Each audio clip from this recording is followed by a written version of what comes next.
师，您是怎么发现的？知道我们跟王志革这类人有什么区别吗？一名凶残的罪犯，在作案的时候不会考虑被害人的感受，更不会考虑被害人家属的感受。他们不会顾及道德、法律，甚至感情。有时候他们显得很强大，甚至比我们还强。那是因为他们根本没有底线。可我们不同，我们追捕这些人，就是为了还被害人一个清白，同时也要捍卫法律。所以，我们不能以违法做代价去惩治犯罪。否则的话，我们跟王志革这类人还有什么区别？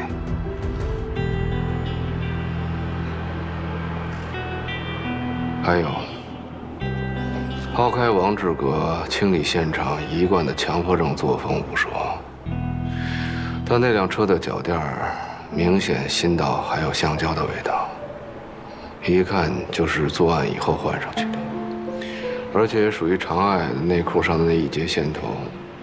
其中一端有明显的切痕，也明显是剪切过的。当我的徒弟，做手脚也不能做得这么不专业，说出去丢人。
我不是跟你说过不要在家里抽烟吗？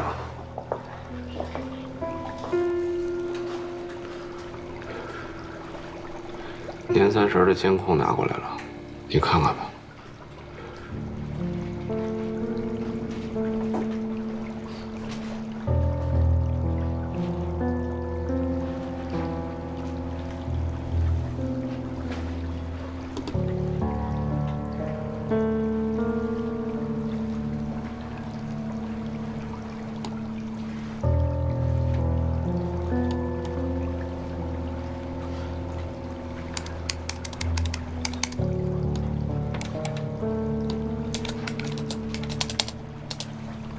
就是他。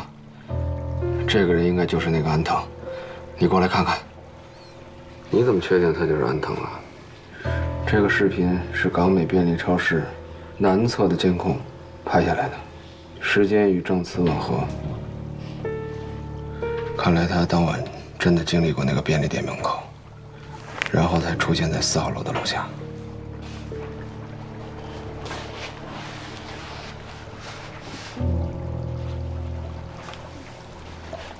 你是这么推测的，还是说那天晚上其实你也在？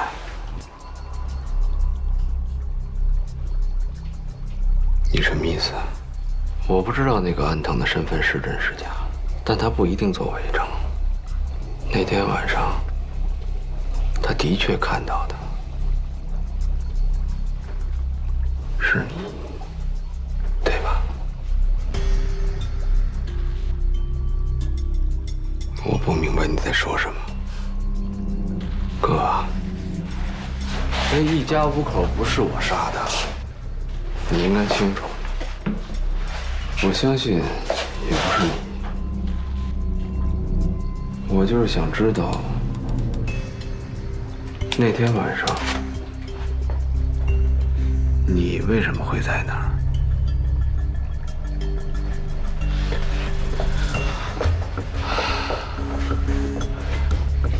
我原本以为你只是对我有些不信任，现在我明白了，你是刻意在向我隐瞒一些事情。那天晚上你到底干什么去了？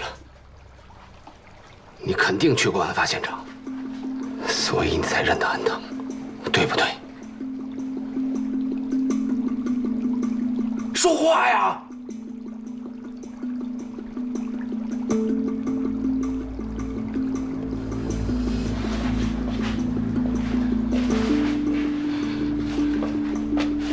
你知不知道，我每次冒充你进出刑侦队的时候，我多提心吊胆，我心理压力多大？你好，你面对周巡的时候可以不刻意掩饰，可我不行，我毕竟不是你。刑侦队是你工作的地方，你可以当自家后花园似的进进出出，可对于我来说那是龙潭虎穴，每一分每一秒我都提心吊胆。我真的怕我一露个马脚，我就毁了你的一切。我们这种自作聪明就变成自投罗网了。可你呢？你有替我考虑过一点吗？我如果不替你考虑的话，我为什么要和你一起冒险？那是因为你根本就清楚我是冤枉的。你告诉我，那天晚上你到底去干什么了？啊？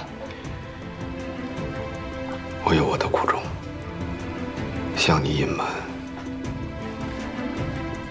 原因很复杂，这并不代表我不信任你。你还有脸跟我提信任？在我被冤枉的这件事上，你知道的比任何人都多，可你一个字都不跟我说。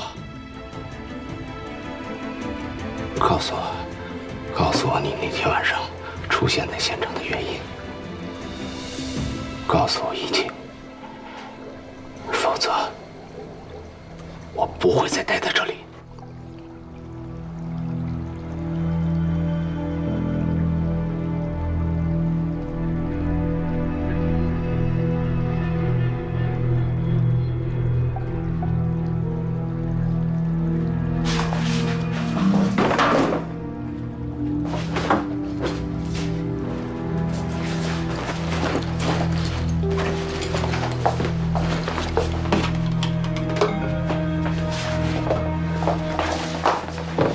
疯了，想死是吧？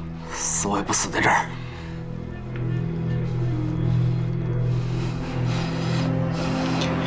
好吧，我承认，那天晚上我确实在那里。安藤看见的人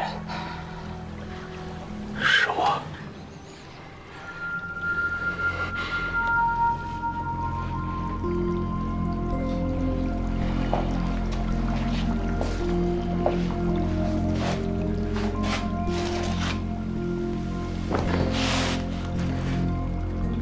那天晚上，我接了一个电话，对方告诉我说有500遇害那天我那支尸枪的线索，我就去了。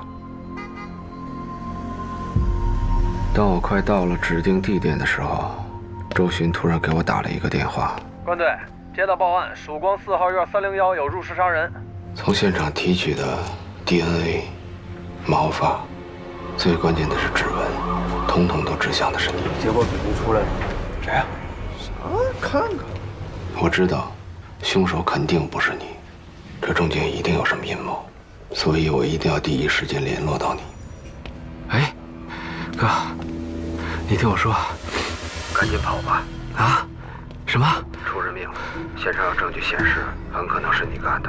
不出意外的话，天亮之前协查通告就该公布了。你要么投案自首，要不就把事情说清楚，要么就赶紧跑。后来的事儿，你就都知道了。给你打电话的人是谁？不知道，他在电话里没告诉我。不过他能提到那支枪，一定是了解内幕的人。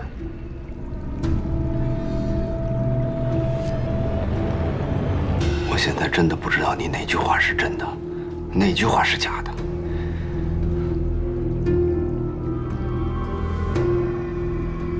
红宇，希望你相信我，哥一定会想办法证明你的清白。我还是自证清白吧。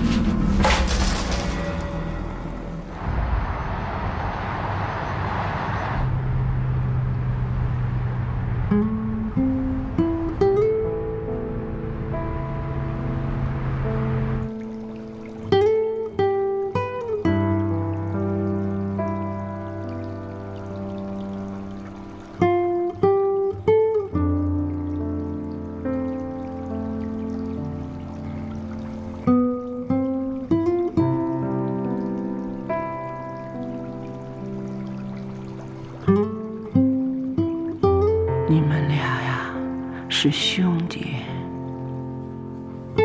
芳儿啊，你跟小雨，虽然你比他只早出生了几分钟，那也是哥哥呀。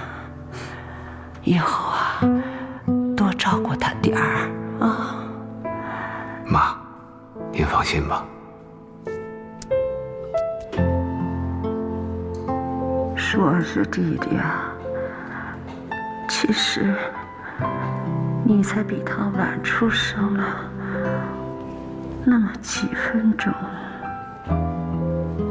所以啊，小雨，你要照顾好他呀，啊。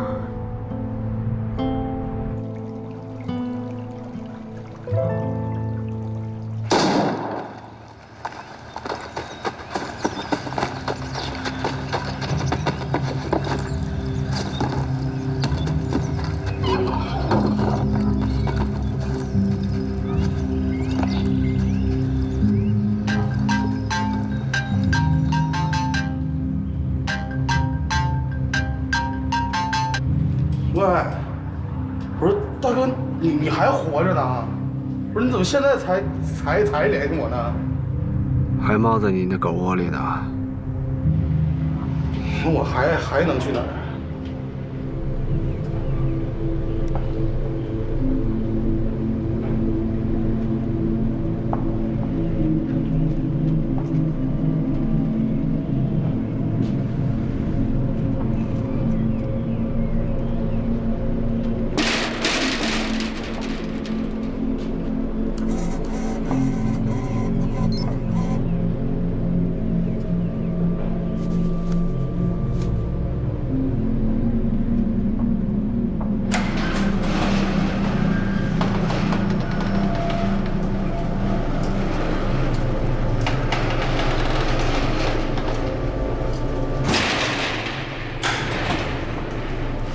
我靠！你丫这些天都死哪去了？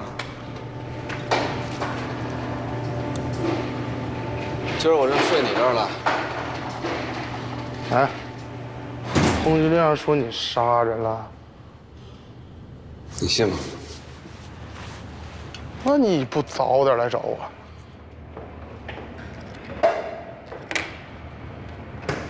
我这不是来了吗？你下一步打算怎么办呢？哎，你要是想出国，我能给你办一套出国手续。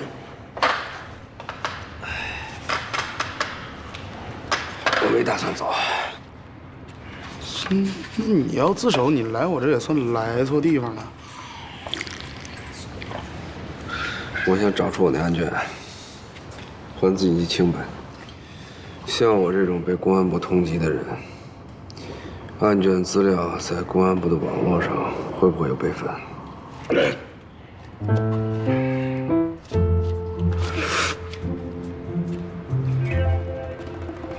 和我说，关宏宇同志，你是不是拿你哥们儿当神了？那公安部的防护网，你说破就给破了？你知不知道每天全世界有多少个大黑客，就是绕着咱们国家安全保密资料库来回绕，来回绕？你想破去一点门没？那监控系统呢？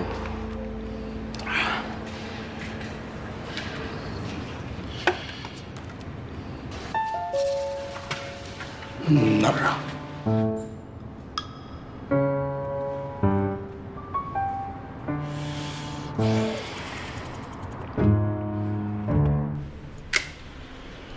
是你的运气好，技术队把你严重违纪的监控视频先给了我，我这副支队长不能徇私。这个是申请调离外勤的报告，给他签了，要不我把你这违纪的视频送到局里。您就是不想让我跟着关队在外勤工作是吧？您这还不叫徇私啊？你这孩子怎么不理解呢？我这不是都是一直想办法保护你吗？这件事是我做错了，您尽管据实汇报，我愿意接受任何处罚。您不是还有押运任务吗？没事的话，我就先走了。说到保护，在我犯错误的时候，好像是关队保护了我，可没见您留队替我出头。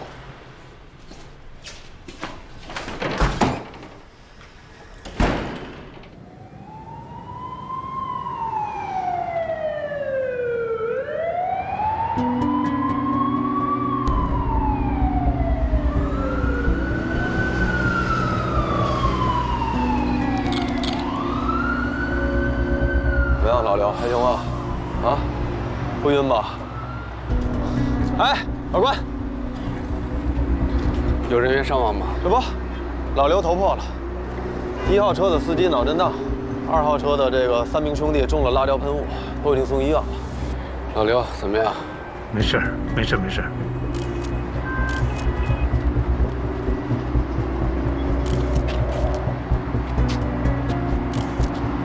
这1号车，非杀伤性武器吗？对，来，你这边看看，2个人2辆车，不到3分钟就把王志格给劫走了。你看，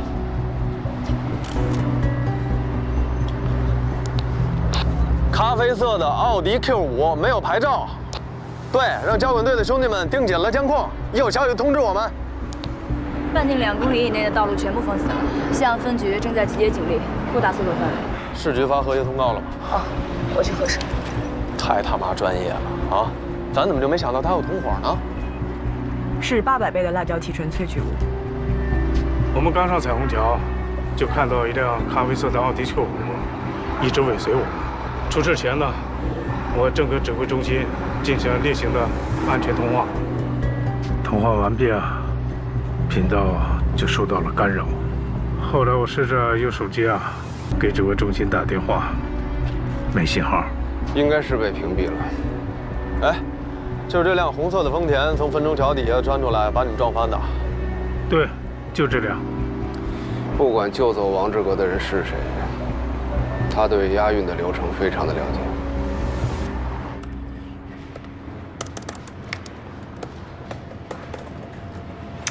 我说你搞这么半天到底行不行啊？您叫我行不行啊？你当这是看的脑残电影呢？呱，一人回车，这白宫厕所什么样都让你看得一清二楚的。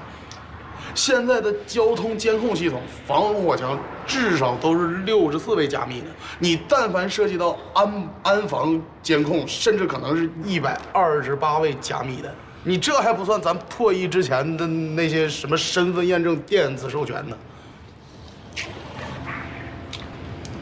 那你这瞎折腾什么呢？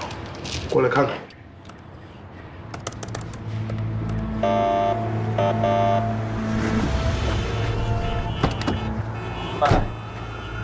哎，我是周巡，麻烦你们调一部分警力，优先对京港南站进行封锁。哎，好，哎，周队、关队，哎，交管局接到协查以后，第一时间布置警力，监察了案发现场周围所有的道路，发现了这辆车，跟着监控一路摸到这儿。知道汽车时间吗？北侧路口的监控拍到这辆车进入华南路的时间是6点16分，那汽车时间应该差不了多少。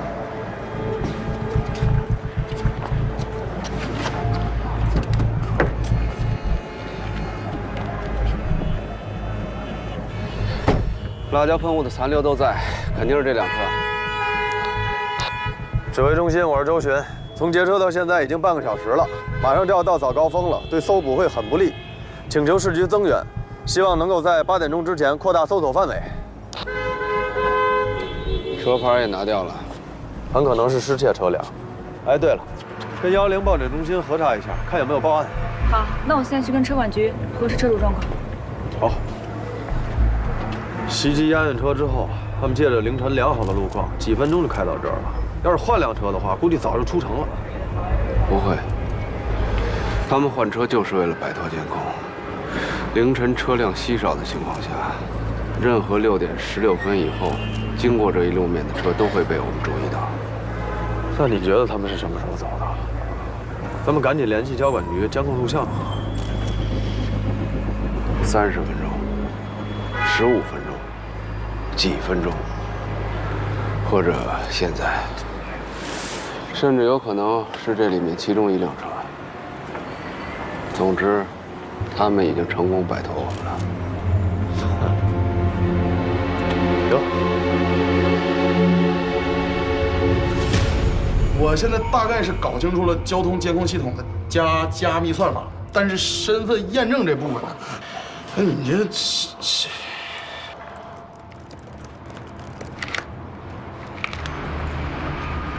老关，就算你推测的没错，他们也有可能已经离开这个封锁最严密的区域了。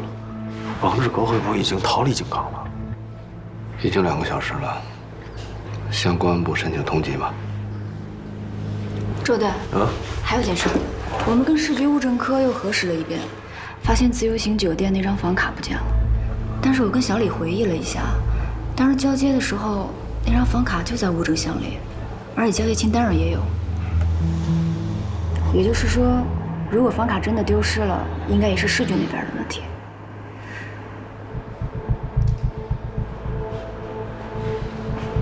唐英招供了吗？应该还没有。现在王志革跑了，能给唐英定罪的物证也不见了。难道这2口子要脱罪不成？你认为这是巧合吗？你知道我从来不相信巧合。周队，如花路的金河模具厂刚发生枪击案，目击到的凶手特征很像王志革。集合西南2个地区队，让他们封锁现场。老刘，向市局报告，申请治安支队和巡查支队，让他们配合封锁。小周，你去附近的派出所抽调警力。好。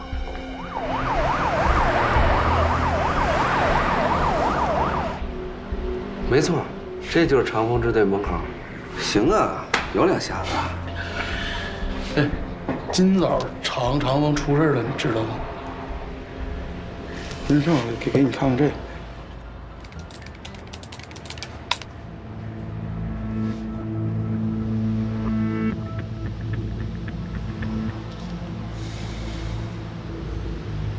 你想什么呢？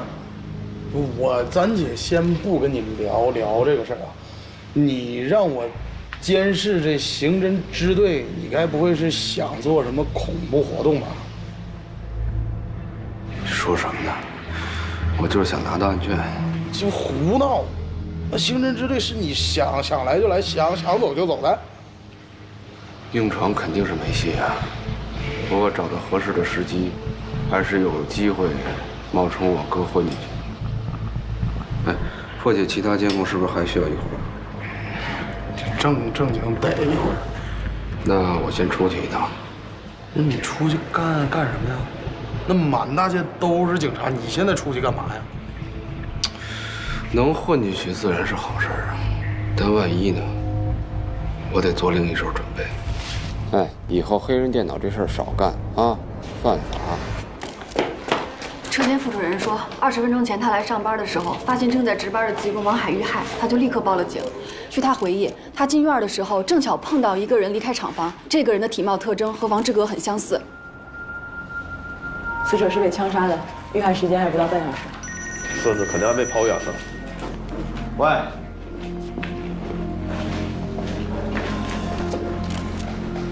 中了2枪。没错，从被害人颅后头发的灼烧及火药残留来看，第一枪应该是自后脑斜上的位置射入，子弹穿透了颅骨，嵌入了地里。第二枪应该是倒地之后补射的，从后颈射入，没有找到贯通出口，弹头应该还留在体内。哎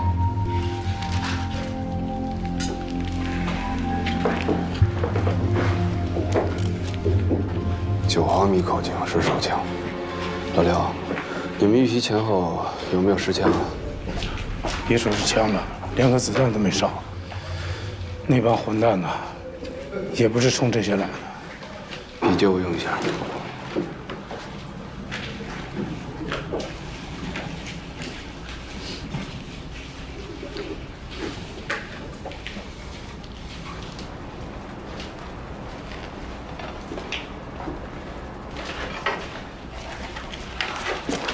王志革他哪来的枪啊？而且他为什么要杀害模具厂的工人呢？自后脑射入，45度夹角，确切的说是被处决的。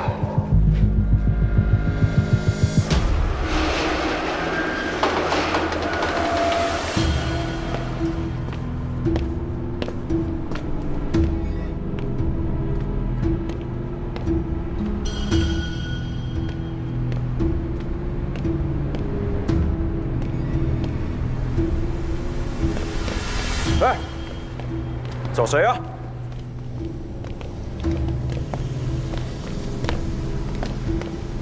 大头吗？对。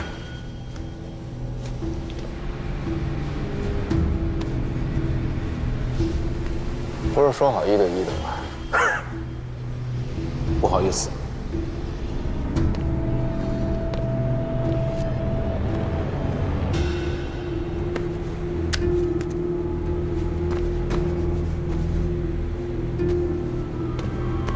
手机我先替你保管。钱呢？东西呢？从机器上提取到的金属粉末，通过勘验，我们发现是经过氧化处理的碳钢。钢管的内径是12.5毫米。法官，有眉目了吗？初步判断，王志革之所以来这里，是因为这个。这是个开模机，我们在台上找到的金属粉末跟制作手枪的材质是一样的。他在这做了把枪。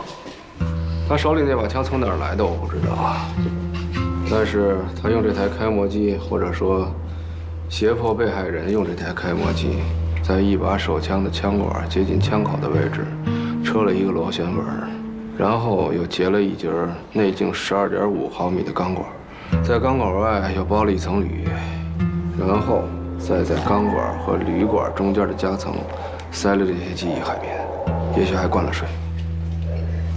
这孙子在这做了个消音器啊！这就意味着，他如果持枪逃亡的话，遇到警察的时候可以拒不反抗，那枪声其实是起到威慑力的。他特地跑这儿来做了个消音器，这就是说，他根本就没想逃，他是要去杀某个特定的目标。老刘，赶紧通知市局吧，现在得全城戒备。那我们是不是可以追查这个枪的出处了？我现在就回队里去做弹道检测。等一下，等弹道鉴定结果出来以后，向市局和公安部申请10枪的优先排查。王志革做的这个消音器适合9毫米口径的手枪，符合大部分警用知识。好。最后就是这个王志革孤身犯险，就为了给手枪配个消音器，他肯定是打算去杀某个固定的目标。那你们有没有想过，这个特定的目标是谁呢？那这得看他有什么仇人了。会不会是关老师？关老师把他们夫妇缉拿归案，而且还找到了唐英的罪证。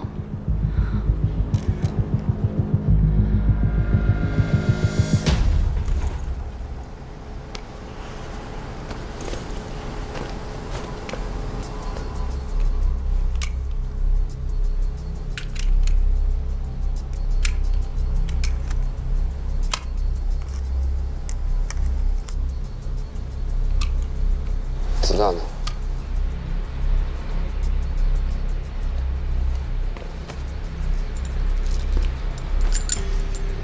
枪弹分离，规矩你该懂吧？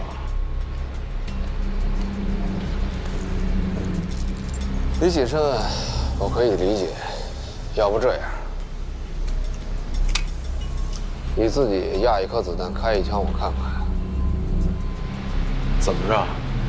信不着我？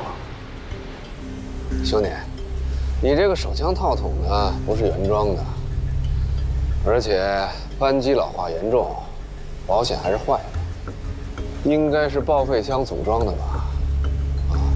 而这种货呢，新旧虽然无所谓，但总能喷火才行啊。行，进里面试试。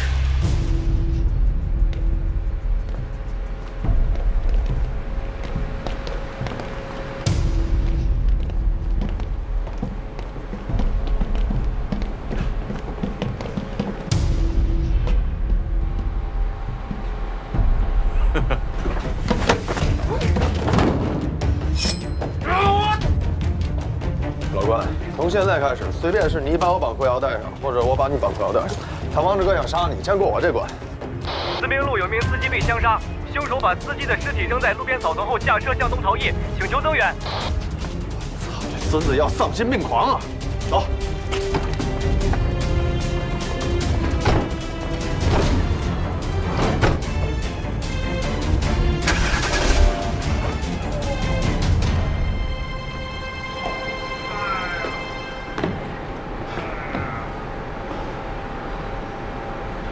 非要让我用这种方式试枪是吗？兄弟，有话好好说。枪你拿走，算我赔个不是。你刚才说的太专业了，我们以为你是卧底呢。卧底？我要是真是卧底，你们还敢杀警察？啊？想黑吃黑就明说啊！不过也无所谓，反正我也没带钱，彼此彼此。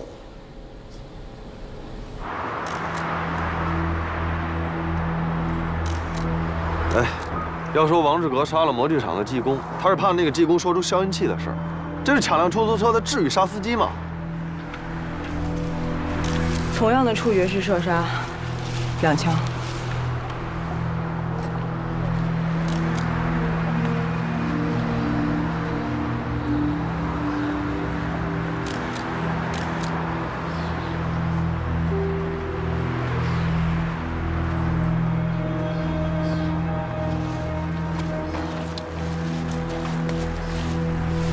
死者兜里东西都被掏空了，在这么一个没有交通和安防监控的城乡结合部地区，劫走一辆出租车并杀死司机，这让咱们很难在短时间内查到司机的身份，更别说出租车的车牌号了。说白了就是灭口呗。哎呀，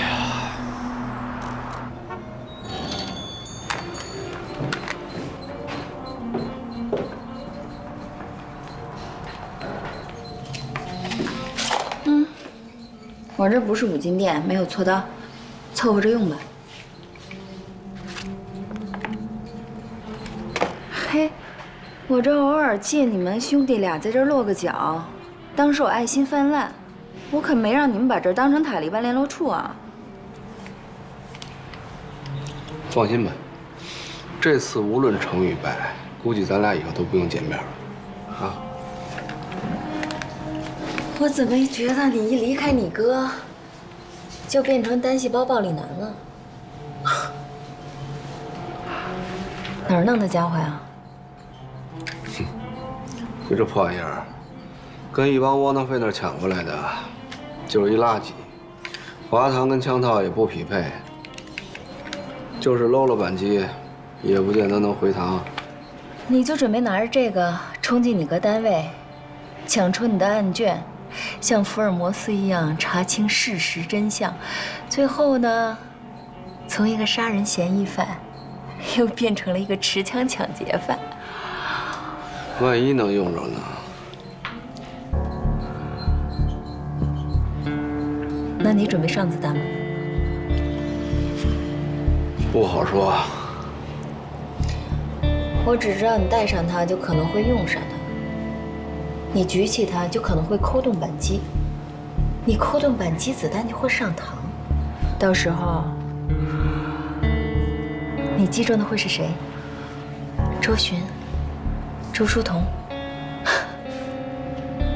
还是高安南？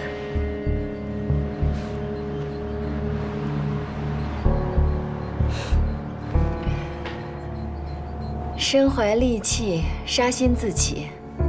如果真像你说的，这是咱们最后一次见面的话，就当是我临别的赠言吧。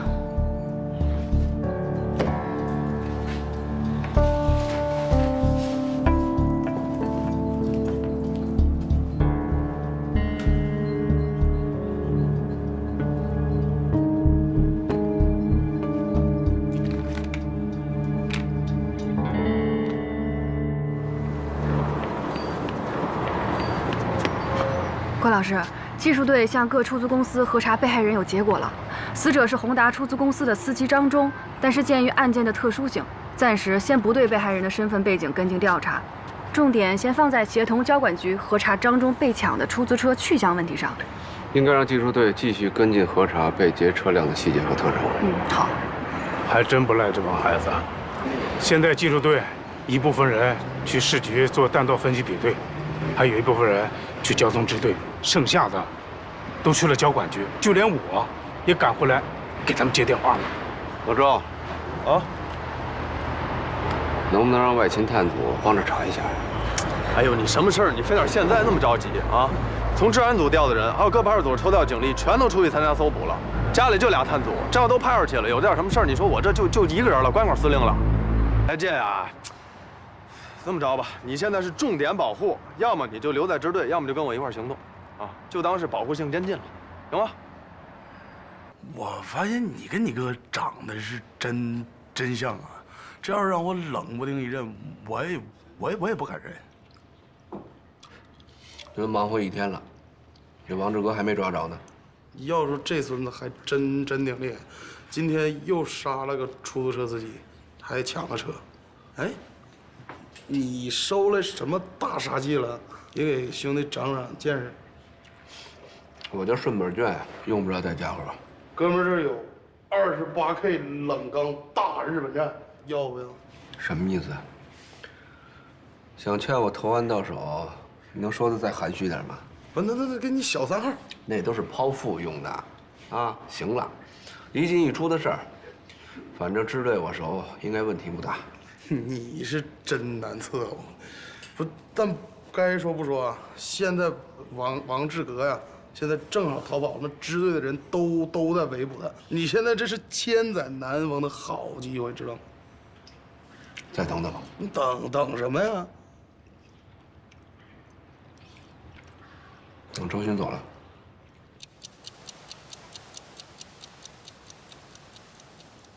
老怪，说咱派了这么多警力，怎么还没发现那辆被抢的车辆？如果用他袭击的那家模具厂的模具，临时做一套掩人耳目的牌照，应该也不难吧？收队，指挥中心接到报警，长春路上一家超市发生持枪抢劫，嫌疑犯特征和王志革基本相致。让背侦探组上车，往马上来。哎，老关，你就别去了啊！队里大领导都不在，都有人在这坐镇啊。不是有老刘在吗？哎呦，那是个棒槌。再说了，黑灯瞎火的，我怕照应不过来。啊，去了。关老师，那我和周队去现场吧，这样我可以及时向您汇报现场的情况。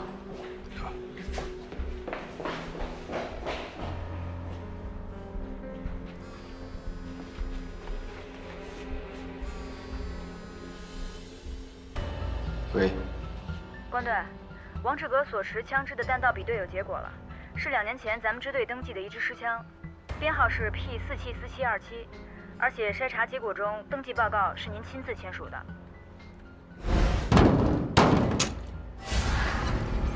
喂，关队，关队，哎，喂，筛查结果精确吗？弹道分析是咱们队做的，还是总局技术队做的？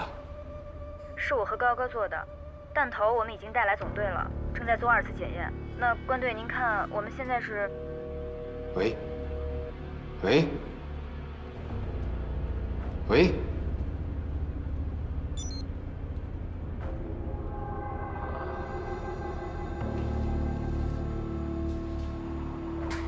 周巡的车，那这回起锅了。那你哥会不会在上面？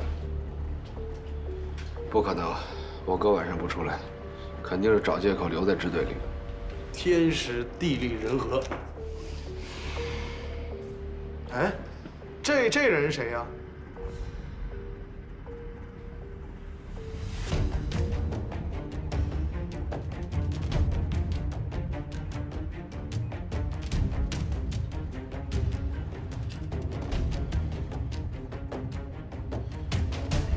我操！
关队，周巡了吗？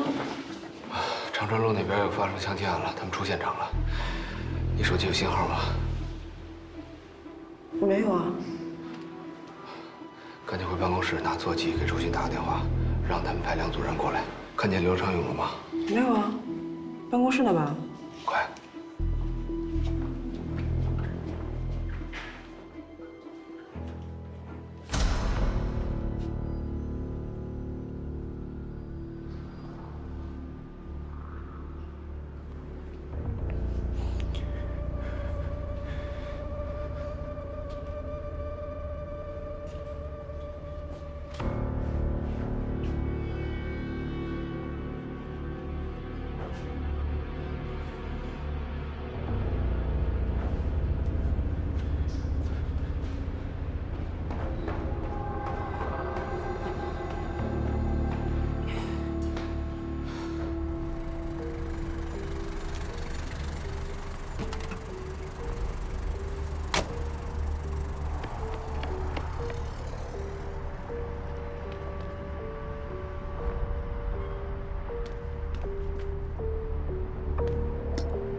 说话！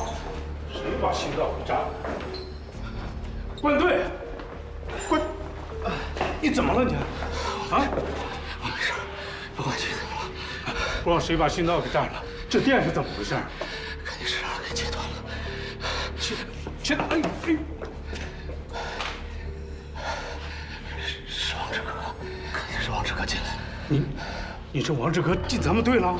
队里还有多少人？应该还有2个被擒探主。他们跟周迅出现场了。什么？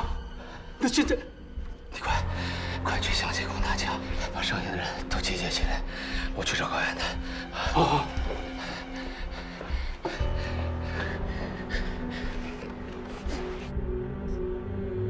奇怪，王志格第1次持枪作案就在接近我们辖区的边缘，第2次反而离市中心更近了。这一次又回到了我们辖区边缘，而且在我们辖区的最边缘。什么？你看，长川路以东归我们队的辖区，以西的话就不归我们出警了。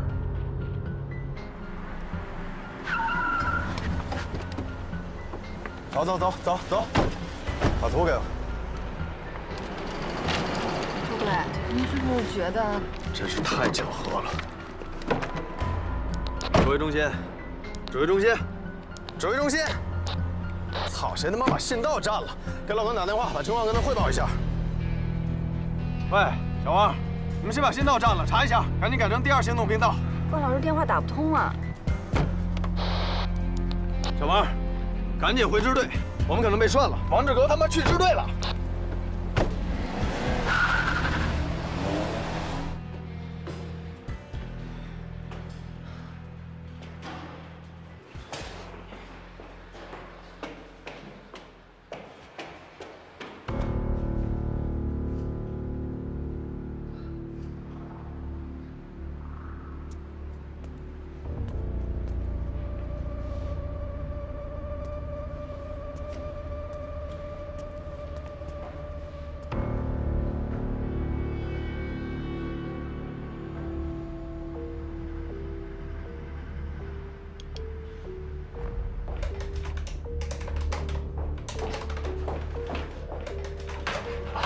刘队，怎么回事啊？话台通讯和座机都接通不了，而且这电……情况危机，可能有持枪的犯罪分子闯了进来。给我把枪。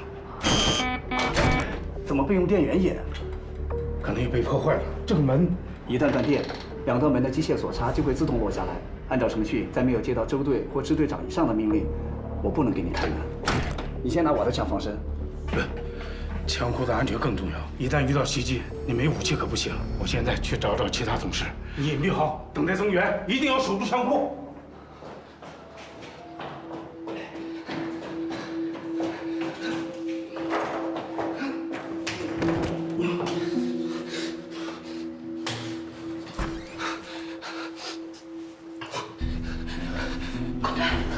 快队，怎么了？王志哥闯进来了，你有枪，快投！你受伤了吗？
宏宇哥，哥，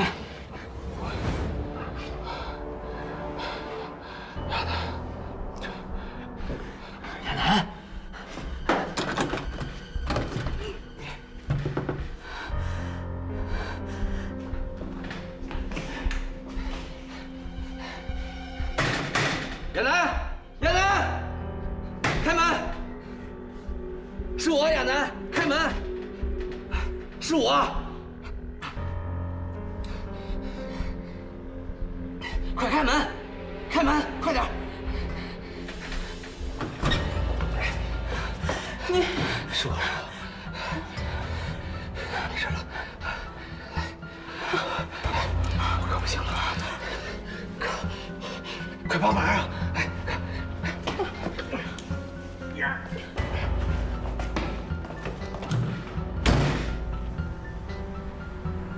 哥，你没事吧，哥？啊？怎么了？受伤了吗？应该不是，是黑暗恐惧症发作了。黑暗恐惧症是2年前武陵的牺牲在那个案子留下的后遗症。医院检查说是某种逆向型的感光性休克。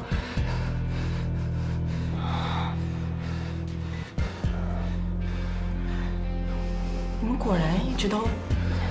先别说这些了，你有什么药可以让他缓解一下吗？啊？不行，再这样下去，他可能会窒息。你拿手电一直照他的眼睛，让他一直感光。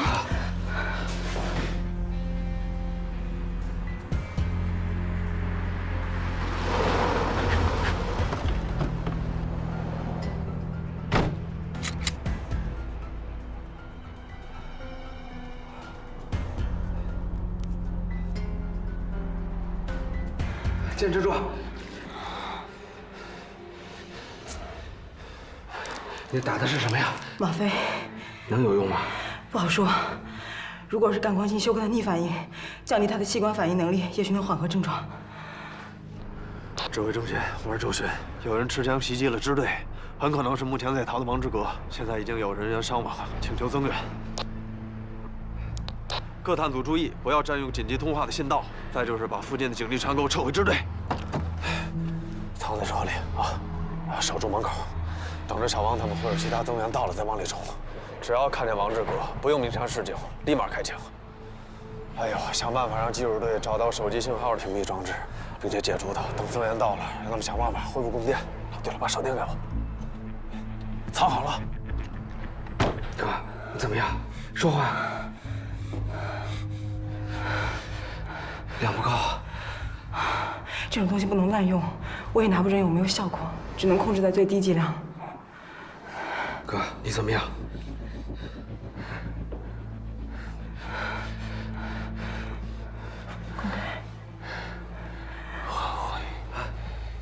快走！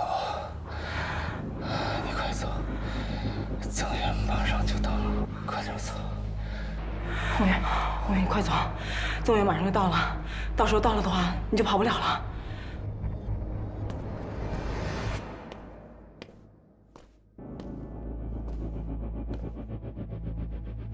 走。哥，那我走了。你得坚持住，快走！我走了。宏宇，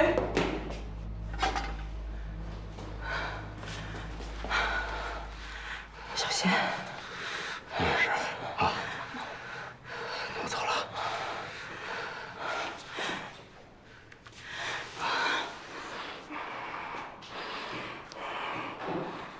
你一定要注意安全啊！你放心吧。因为你要当爸爸了，事关重大的案件，还是给能用得到的人才好。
这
的我们，对了。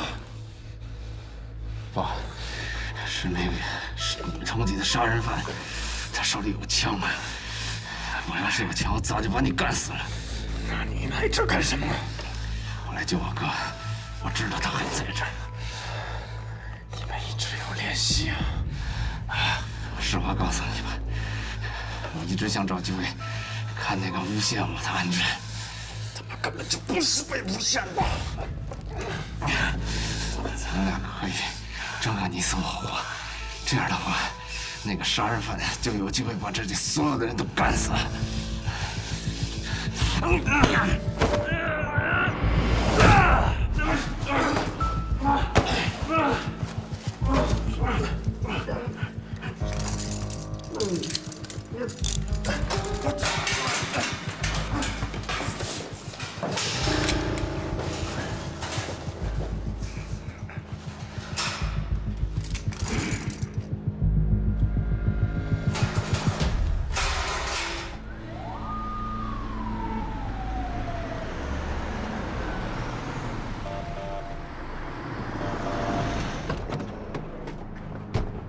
王哥，巡查队赶到之后，赶紧包围这里。技术队的人查一下怎么断电的，赶紧恢复供电。还有6探组保护技术队的人，查一下备用电源。救护车赶到没有？赶紧的！技术队，刘长勇呢？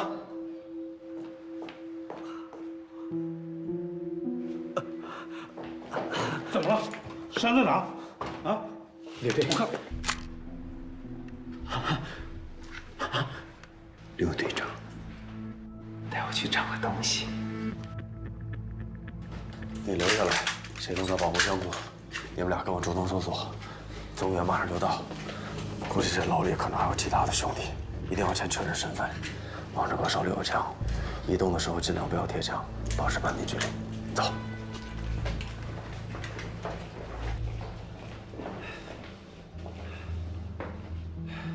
你在这守着，把车电关了，跟我走。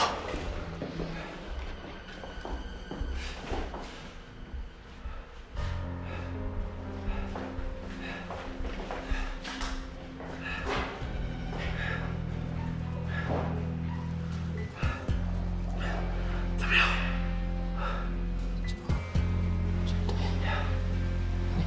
刘队长。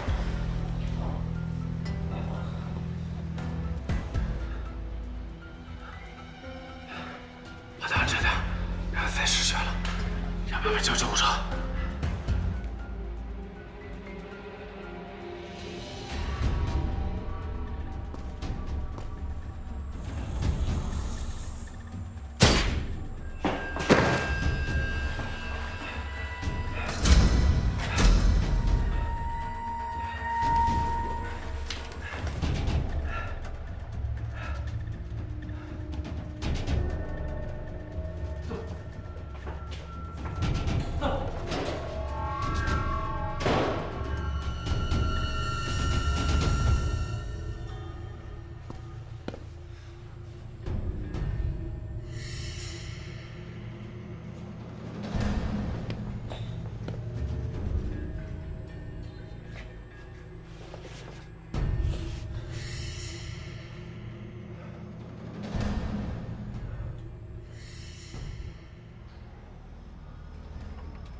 目前是1死1伤，腹部中枪的兄弟已经去抢救了，应该没有生命危险。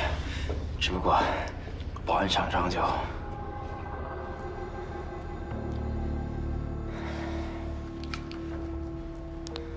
王志革现在持枪挟持了支队的刘副队长，在2楼的219，外围值守的是哪个探组？4探组、5探组，还有整个北部地区队，特警已经到位了。好，外围的人协助特警，帮忙标识王志革所处房间的窗口位置。哎，老关和亚楠呢？啊，哎，法官，怎么了？受伤了？王志格刚才开枪一路追杀关队，我跟关队躲进停尸间，王志格没有办法突破那道铁门，只不过关队受了点惊吓。那行，赶紧扶关队回去休息。可是刘队他……你放心，这儿我们会处理。我还是留下来吧，说不准能帮什么忙呢。座机恢复了吗？恢复了。周队，特警狙击组已经到位了，但是房间的窗帘被拉上了，目前观测不到屋里的情况。爆破组正在上楼，看能不能尝试从两侧的房间破墙突袭。行了，知道了。师傅，直接破门得了。不行！刘长勇的办公室2道门，如果破第1道门时，就会给王志格留下反应的时间，这样刘长勇会有危险。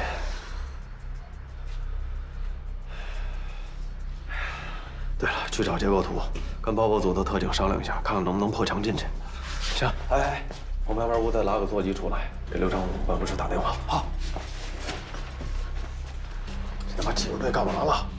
屏蔽信号的装置还没找到吗？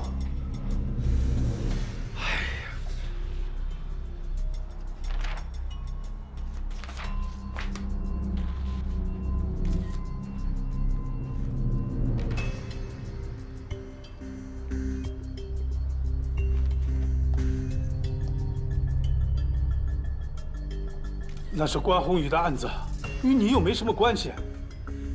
只要你缴械投降，让我不死吗？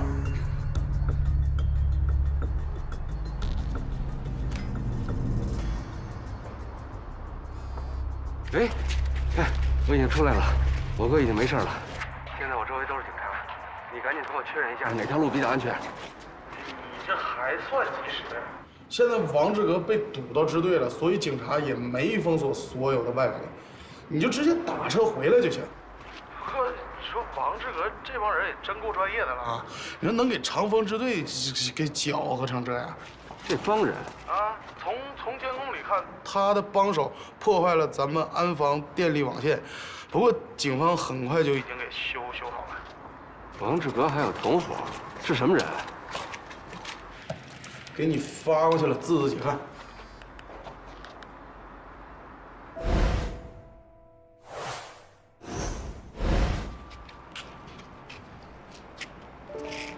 来，这人什么时候离开的？截图上不是有时间吗？大概也就几分钟吧。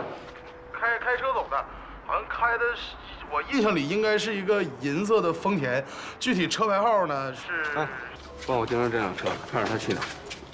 找到他，告诉我位置。行。不，你还真拿自己当警察了？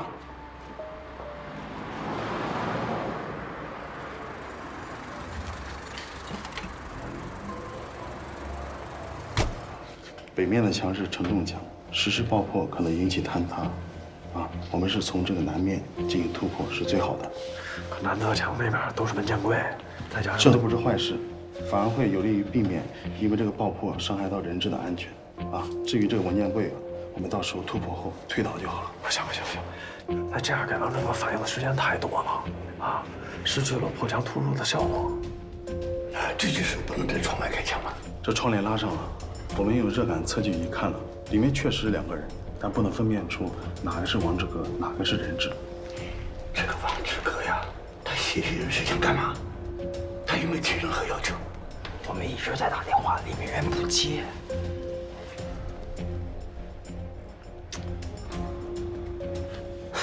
我联系水队，让他们派谈判专家来。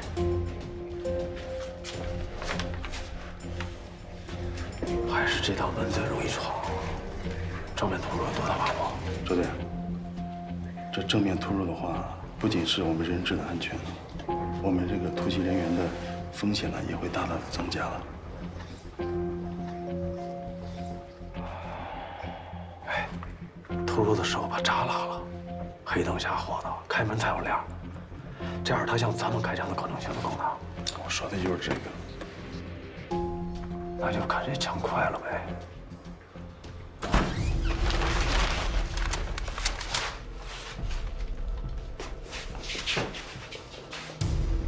外面在这听着。过一会儿我会提出我的要求，你们要试图往里冲，我就打死他；要让这张屋子断电，我也打死他。不答应我的要求，我照样打死他。王志刚，你别以为你能全身而退，别以为你闲行的人质就可以为所欲为。要打死他是吧？随便。但是我告诉你，你前脚打死他，后脚我们就他妈把你打成筛子。看到了没有？全部往后退！退！往后退！退！往后退！拉着！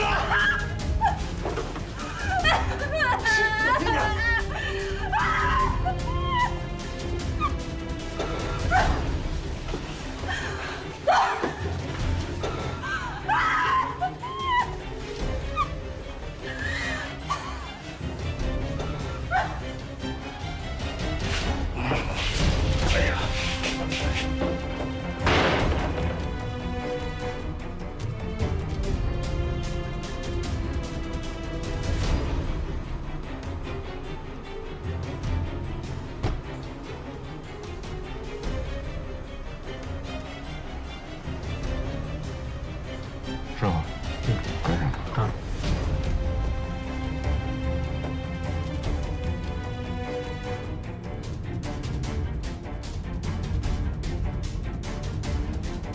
喂，我找到他了。那你跟紧点啊！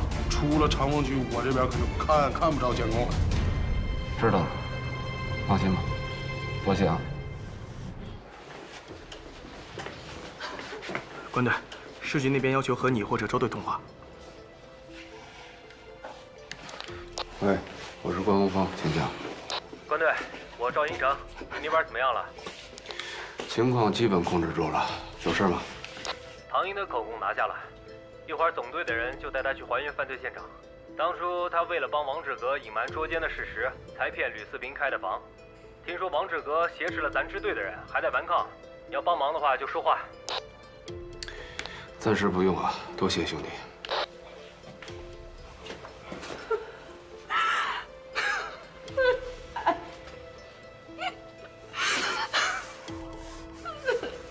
先带他下楼吧。啊，下楼。我不走。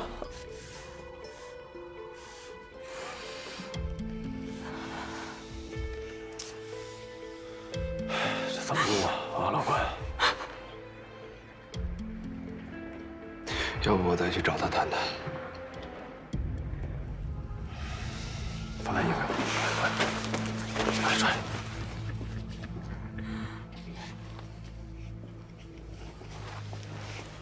你小心点。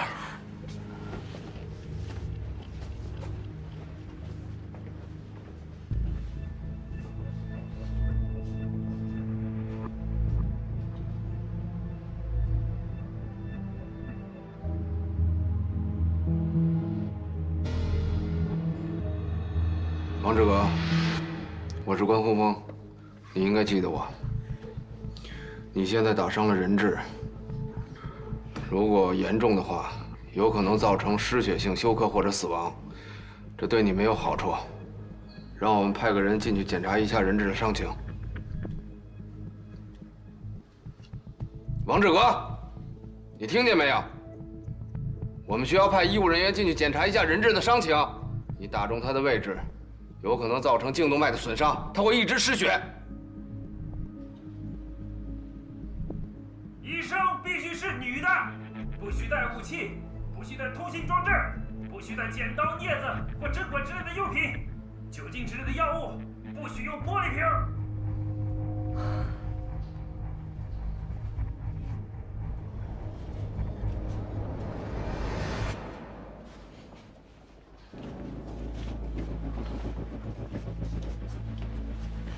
需要一个懂抢救的女刑警，或者看看楼下有没有医务人员，让他进去摸一下里边的状况。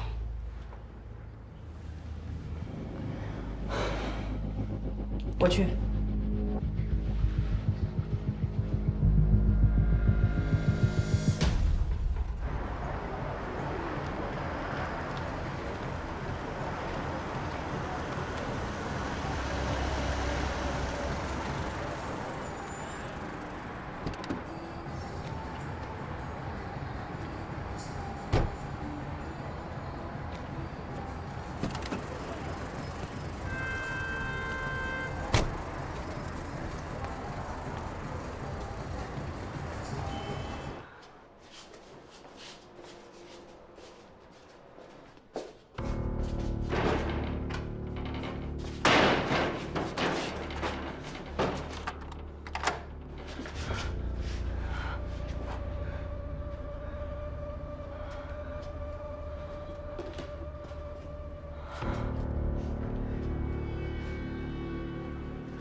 慢慢打开，东西倒出来。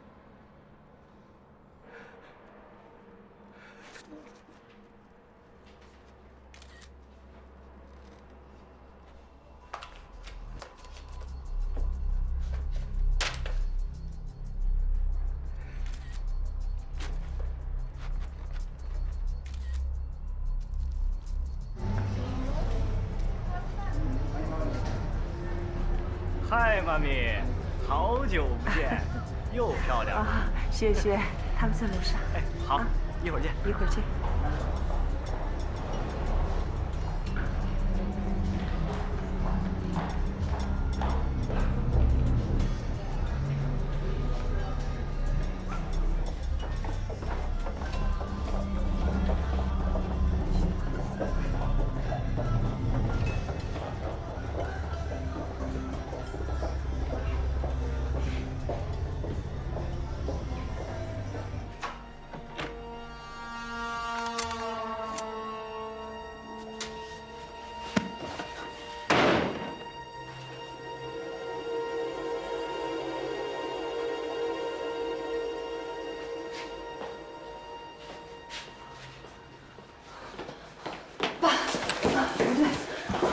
他怎么样了？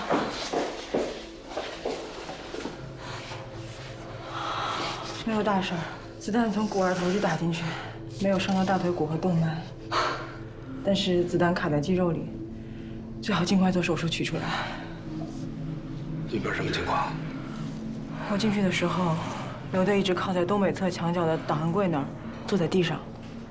王志革枪不离手，在用手机给保险柜上的一本案卷拍照。我看到他的时候，案卷已经翻过大半了，很有可能是每一页都拍过了。案卷？什么案卷？他的保险柜里只有你弟的案卷。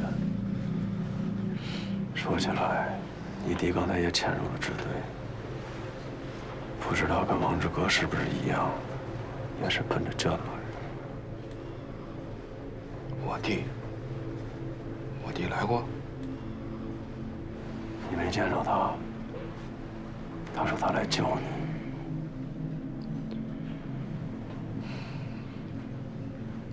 你知道王志革手里那把枪是从哪儿来的吗？技术队已经从市局核查过，他那把枪就是2年前海港码头袭击咱们的那批人从我手里抢走的那把枪。你是说？也就是说，利用王志革进入咱们支队的人，可能和袭击咱们警队的人，甚至跟我弟弟的案子都有某种关联。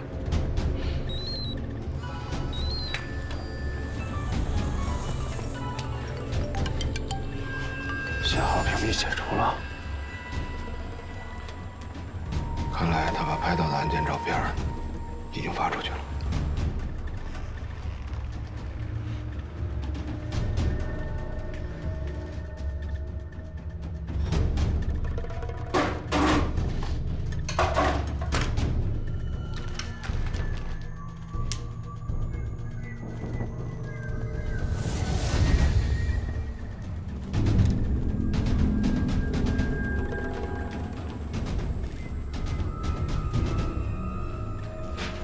2分钟以前有没有从支队呼出去的电话或者其他格式的数据传输？呼出电话有4个，但从数据上看都是咱们支队的人。数据传输只有1个，能够查出来是有人用手机向外发送了一个2.6M 的数据包。发送方应该不是咱们支队的人，但是不知道是不是增援弹警的。接收方呢？接收方是一个浮动的 IP 地址，有可能是一部处于联网状态的手机或者 PDA。你定位一下接收方的位置。王志革把拍到的案卷发出去了，我正在让技术队定位接收方的位置。你去追一下这批人，如果没猜错的话，应该就是早上袭击押运车的人，也有可能就是2年前袭击我们的那批人。那这边呢？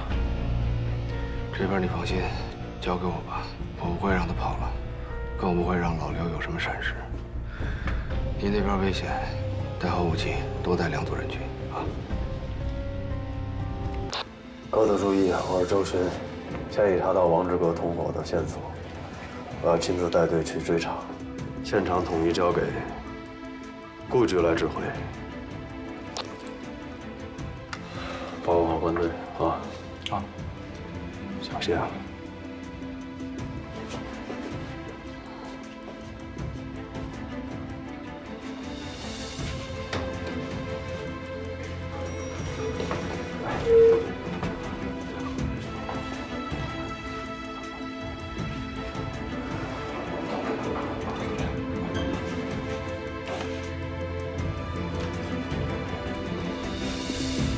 走，起来，起来！大家都收到命令了吧？小王负责2楼的行动规划，所有布控人员听从关宏峰指示。小关回话。顾局我在。市局的谈判人员带着出thủ方案正在路上，你尽量稳住局面，没有十足的把握，不要轻举妄动。收到。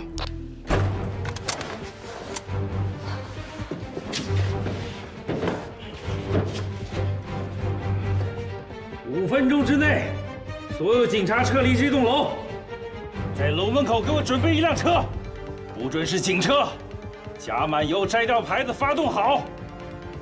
我会带着这个人离开，等我确认安全的时候，我会放了他。我答应我的要求，或者是在我上车以后对我围追堵截，我就杀了他。听清楚没有？打开你们步话机的第1行动频段，准备好，用步话机通知我。志哥，回来，回来！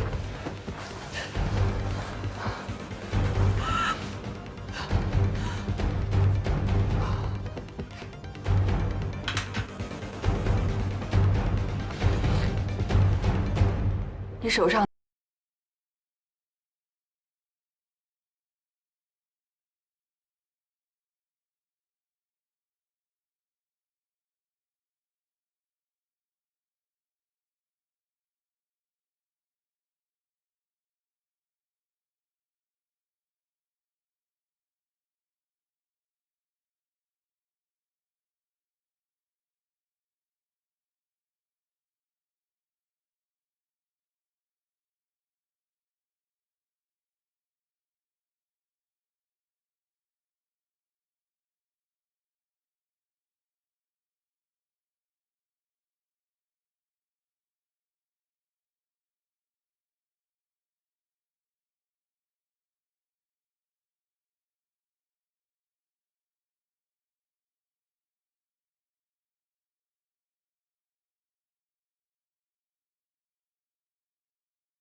至少是个官儿，你以为那些警察会像在乎他一样在乎你吗？至少，你手上的这个官儿会在乎。我是他女儿。她是你女儿？你别听他胡说，我跟他没关系。把手举起来。慢慢走过来。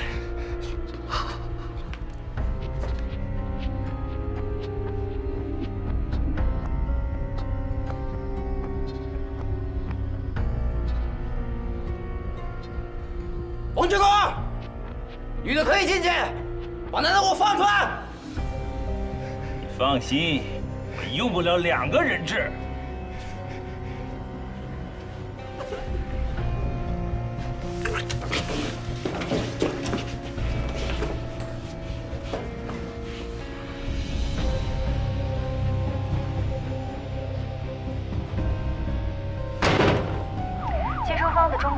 是个手机号，3点定位显示目前这部手机位于莲石东路附近的几百米处。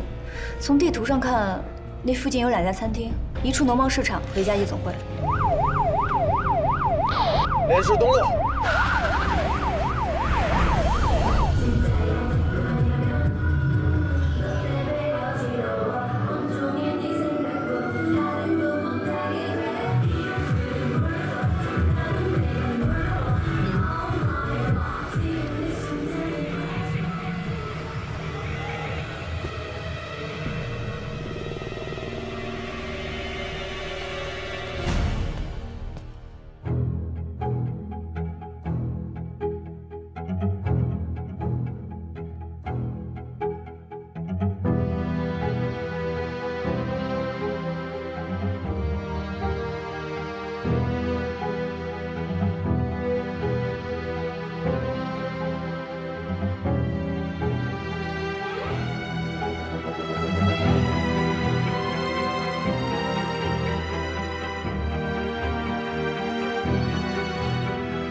刘队被案的血型是 B 型，子弹从骨儿头肌射入，9毫米弹头，子弹卡在肌肉里了，必须马上手术。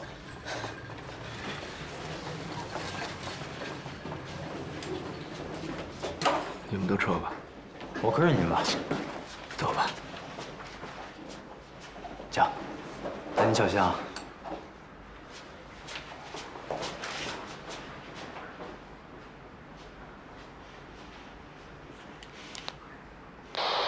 王志哥，人都已经撤走了，车也准备好了，你现在可以出来了。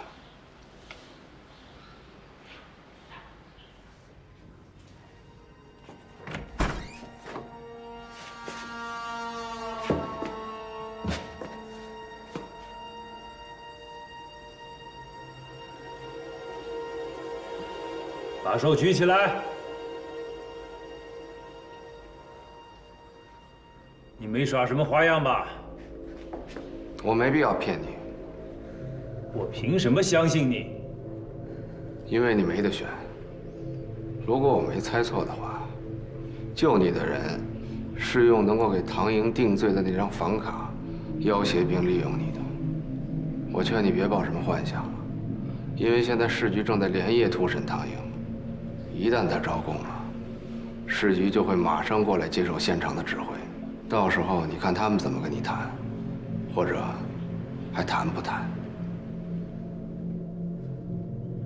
他们一样要考虑他的死活。在你手里的是一名警察，并不是一个普通的人民群众。对于整个公安系统来说，他只是一个随时做好牺牲准备的刑警。你有听说过咱们国家有跟犯罪分子谈条件的先例吗？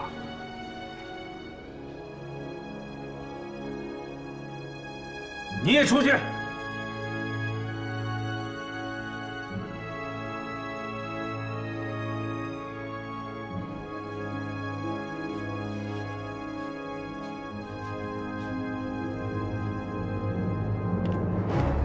观察哨包围。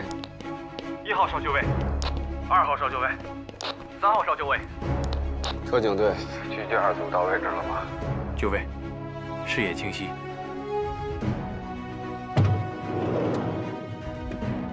小关，你的方案可行吗？他们一旦上了车，就不好办了。啊，这个没关系。你们在院门口对面啊，布置了2个狙击组，这个应急解决方案。就算他们上了车，也绝不让他离开支队。不行，车窗是钢化玻璃，就算是大口径的步枪子弹，穿透玻璃以后也会发生弹道变化，而且就算是击中王志革了，也可能穿透他的身体，在车内形成跳弹。 伤亡情况没办法预测，我建议还是在车外实施狙杀。1号哨包围，王志革正劫持人质下楼，他右手持枪顶在人质的后脑上。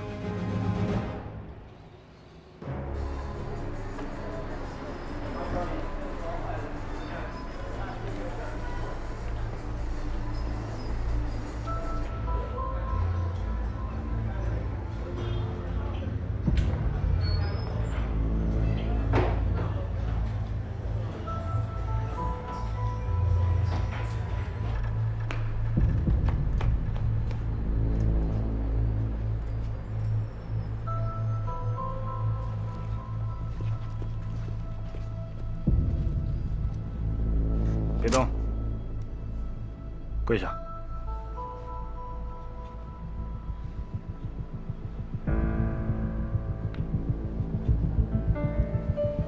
摘下来，慢点儿。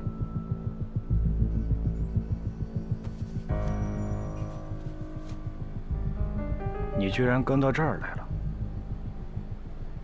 为什么陷害我？依我也不想这么麻烦，况且你把事情搞得这么复杂。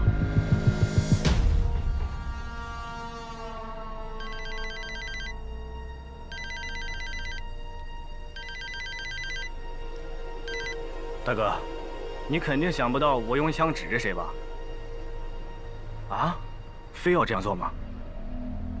好，我知道了。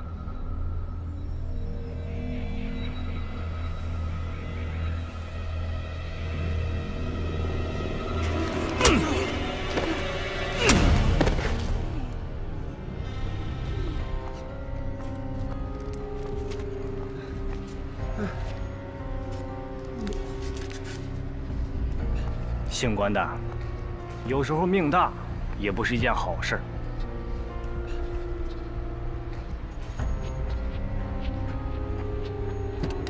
我们已经到了，有没有更准确的位置？应该就在你们所处位置半径50米左右的范围内。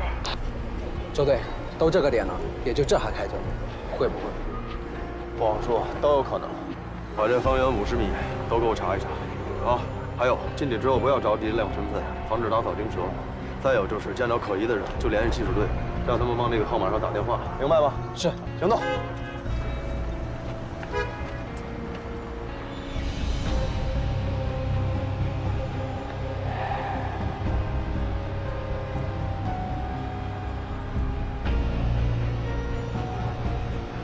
2号少报位，王志革已经劫持人质，来到楼底下拐角。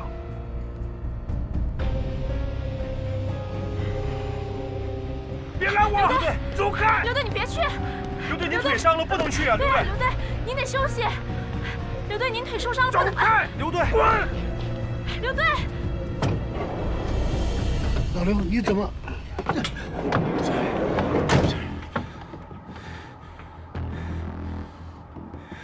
3号少包围，王志革已经挟持人质到门口了。目标与人质太近，没办法狙击。现在怎么办？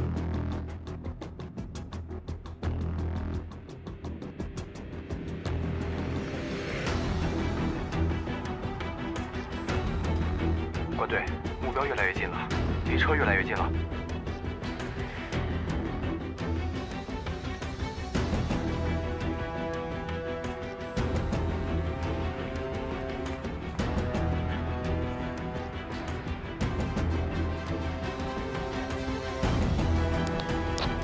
关队，我是市局预审处。唐营已经招认了以王志革谋杀吕四平的犯罪事实，希望你们那边派人和我们带他一块去指认现场。收到，请回话。收到，请回话。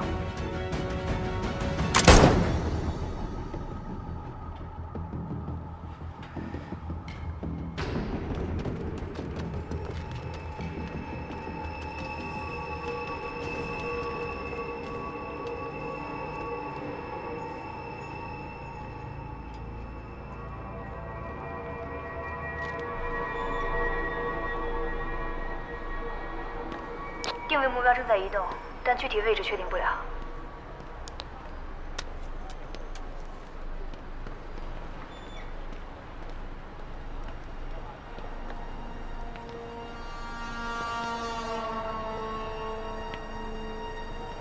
哎，你。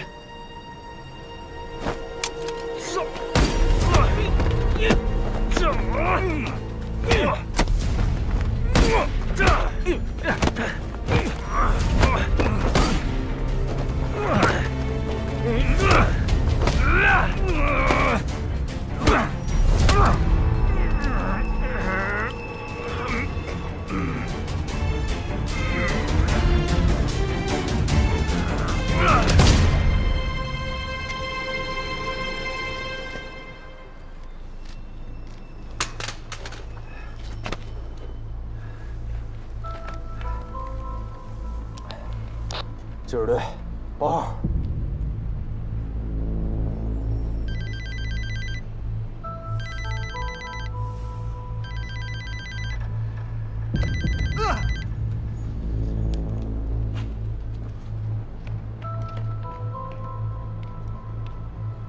怎么了？听见枪响我就往外跑，一出门不知道被哪个孙子给袭击了。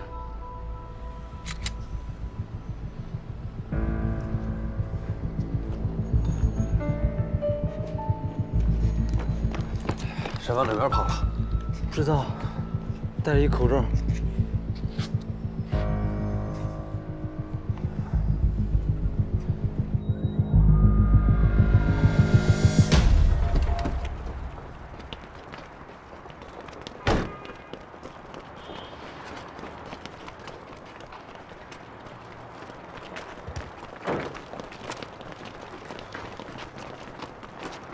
哎，等一下。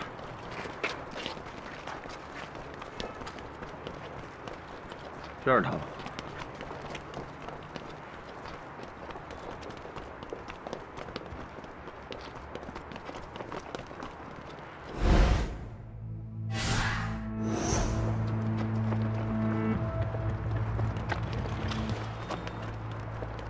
哦，走吧。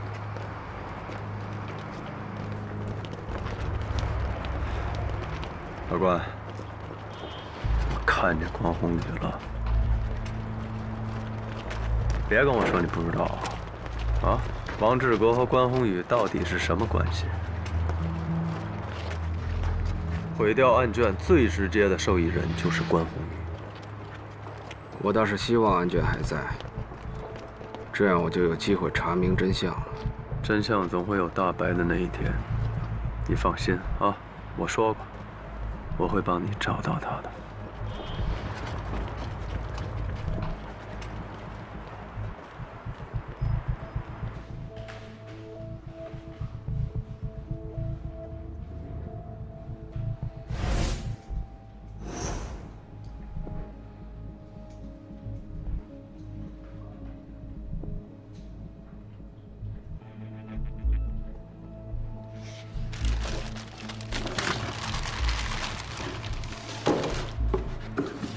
先走了。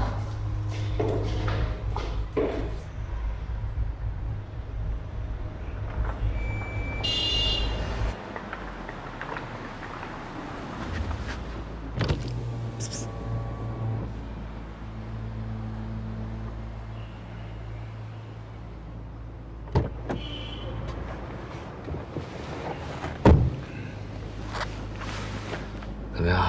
没事吧？你呢？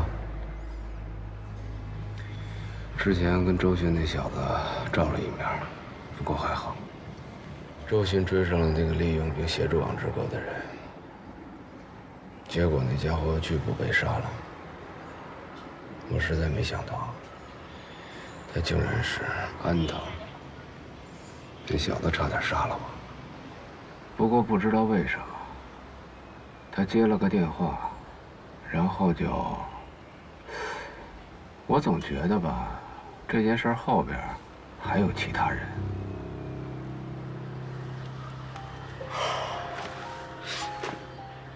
对了，他还把这个塞到我身上。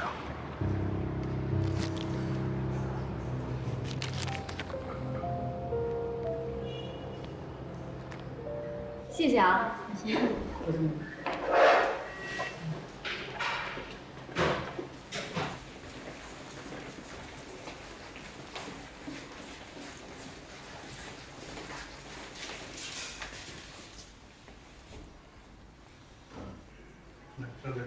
这个，哎，好了，耶。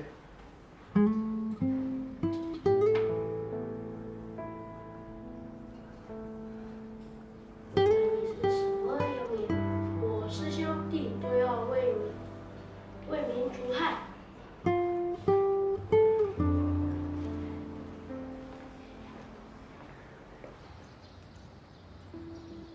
周队，关宏峰一直都没回来，屋里应该没有人。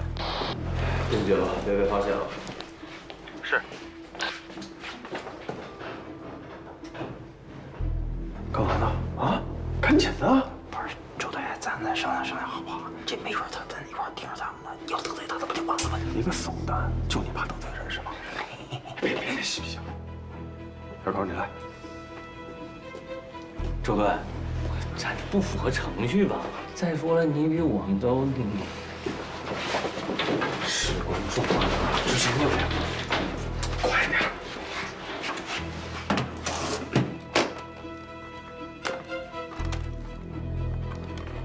快点！赶紧拿到量身上来。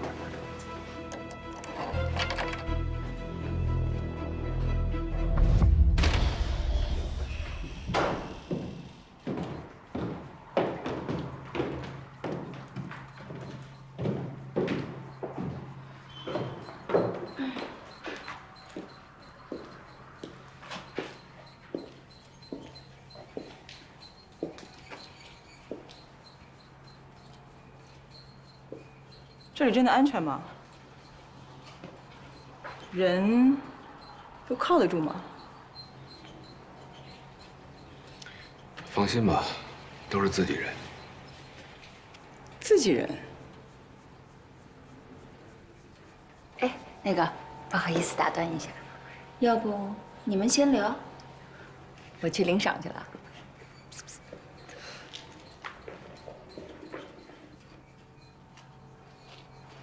关宏宇，你搞什么啊？瞒着我有意思吗？你知不知道我多担心你？发生这么大的事儿，你不告诉我，不相信我，相信你的自己人？这什么自己人？哪儿那么多自己人啊？冉楠，关队，你先别说话。关队，我想跟宏宇单独聊聊，行吗？行啊，哥，要不你先回避一下。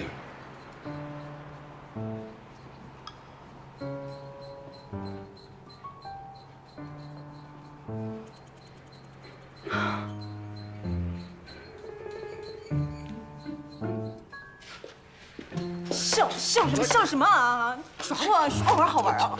这干什么？你这开个玩笑不行啊！这也是向你证明一下，我们哥俩在外边是很安全的。你想，你都认不出我们，别人更分不出来了，对吧？啊！你要答应我不生气了，我就叫宏宇进来。开玩笑，开玩笑。啊！怎么了？啊？没事吧？没事，没事，特别有事儿。你也耍我啊？你想我吗？当然想了，特别想。但是非常时期啊，等扛过这段吧。啊。宏宇。想把咱们的孩子生下来，行吗？当然好了，不过你得答应我，别再为我冒险了，好吗？我跟我哥都不希望你这么做。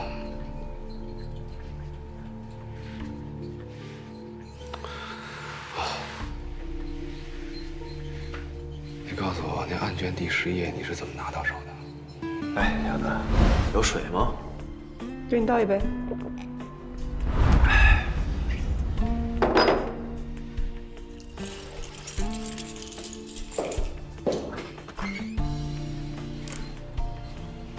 还是你厉害呀！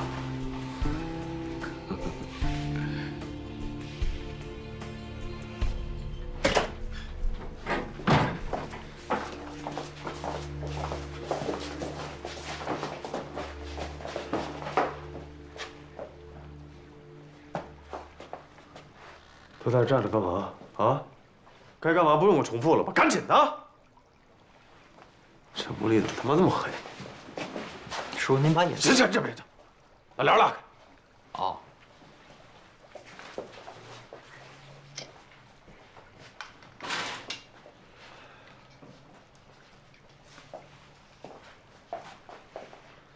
哎，干嘛呢？啊，赶紧搜啊！这不合适吧？这就是。快，赶紧的，快点！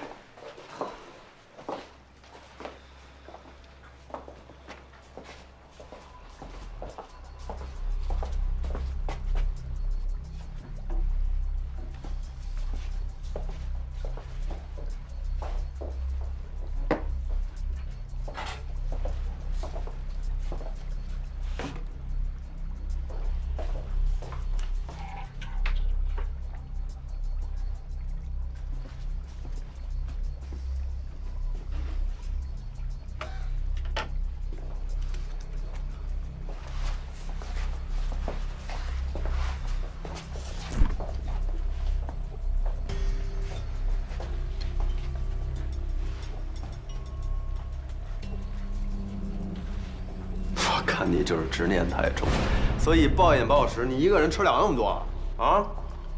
留着给老虎的。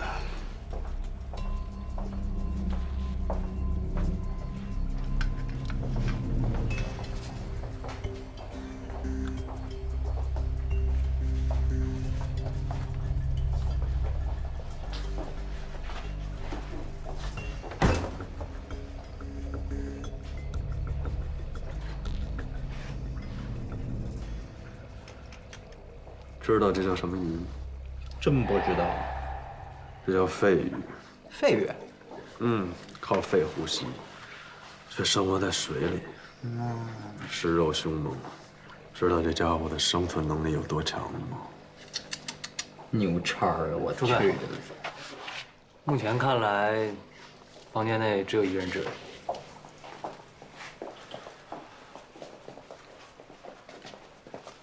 电脑查了吗？还没有。弄开，看看他邮箱。电脑好像没关啊。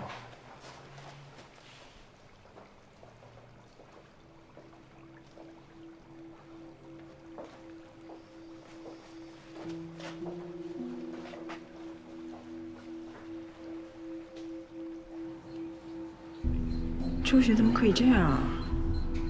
这不顾程序乱来啊！这只是红宇夜闯刑警队的后遗症，现在才刚刚开始。我估计周巡后面肯定会加强布控，咱们家附近应该24小时都有人盯着了。现在是非常时期，你们一定得警惕一点。这段时间，咱们就在这儿交接吧。周巡城府很深，平时都掖着藏着，如果动起真格的话，你们以后还是别继续冒险了。越是这个时候，越得装的什么都没发生一样。一旦改变了正常的规律，反倒显得更加刻意了。我得先回去了，雁南，你跟我一块儿走吧。演戏演到底，如果周巡问起你，你就说跟我见面，就是想了解一下红宇的情况。好吧。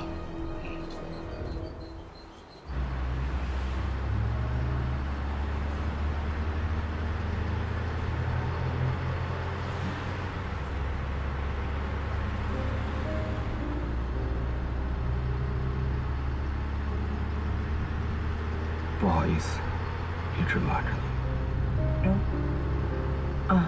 你是说？是我让红宇瞒着你的，并不是不信任你，是担心你知道以后会上别人的圈套。其实这件事儿，我们也尽可能的事无巨细的做了全方位的准备，但是在实施起来，还是遇到了很多措手不及的意外。知道的人越多，就多一份危险。不过现在想来，有你站在我们这边，也不是一件坏事。可是现在案卷被烧毁了，你还有必要留在支队吗？案件虽然被烧毁了，但显然安藤背后一定有人支持。我得把这个人找出来，所以待在支队还是有利的。而且红宇现在冒冒失失的，我担心他离开支队的控制会胡来。我觉得你还是应该多给红宇一些信任。我知道他身上有很多毛病，你看不惯。可是这些年，我发现他骨子里还是一个正直、勇敢、有责任心的人。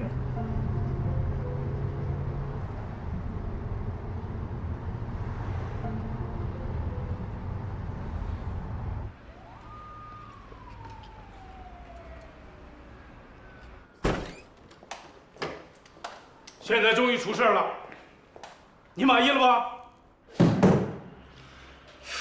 老刘啊，你不顾自己的伤势提前出院，不是想找我吵架吧？算了吧你。我告诉你啊，关洪峰必须立刻离开刑警队。他不能离开刑警队。我怎么就不能离开啊？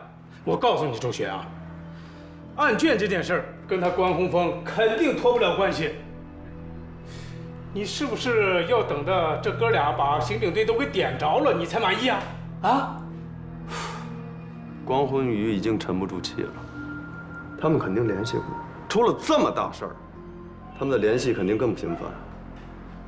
恰恰就是这个时候，关洪峰一定不能离开我们的视线。老刘啊，赶紧回去好好养伤吧啊！你觉得你有这个能力跟他斗吗？不管怎么样，我都要赌一把。好，你赌吧。我告诉你啊，周雪，你别拿刑警支队做赌注。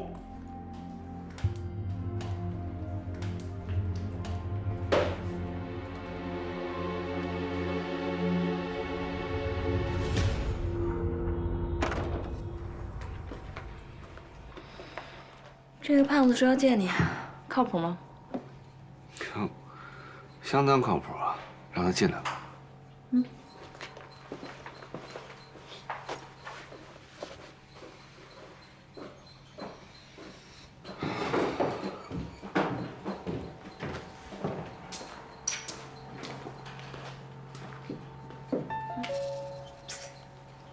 我先忙我的去了，你们聊。嗯。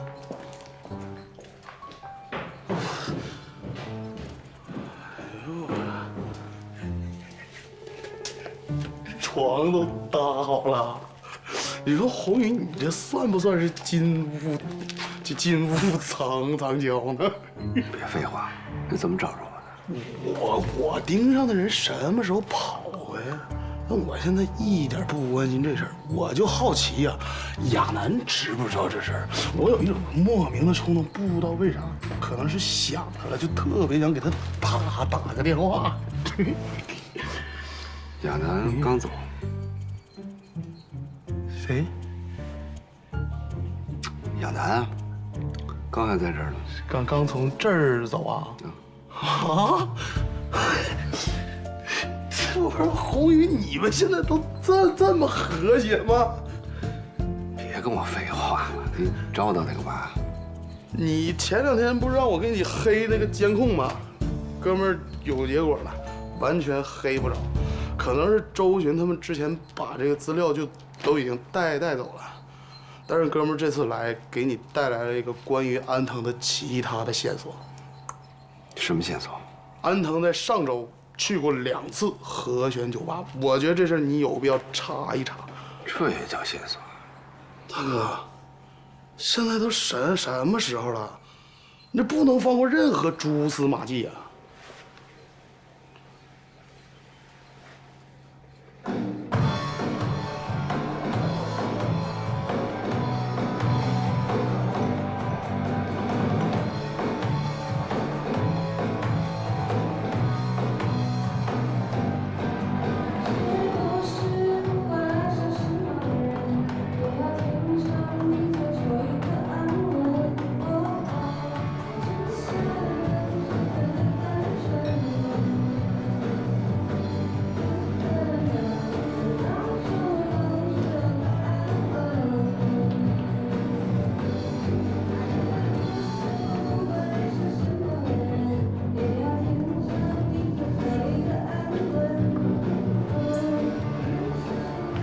先生需要喝点什么？给我来瓶格兰菲迪。啊，好的。哎，等会儿。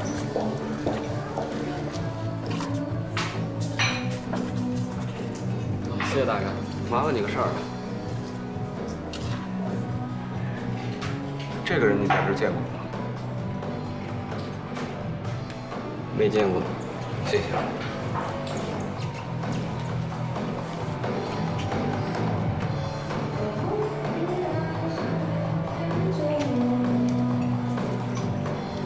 先生，您的酒来了。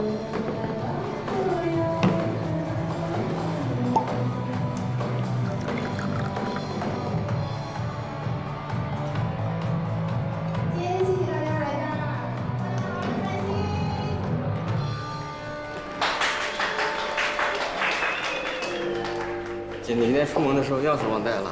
我书呢？放哪儿去了？好，你在后面吃完饭，你早点回家吧。我今天值夜班。好啊，注意安全啊。嗯，好，姐。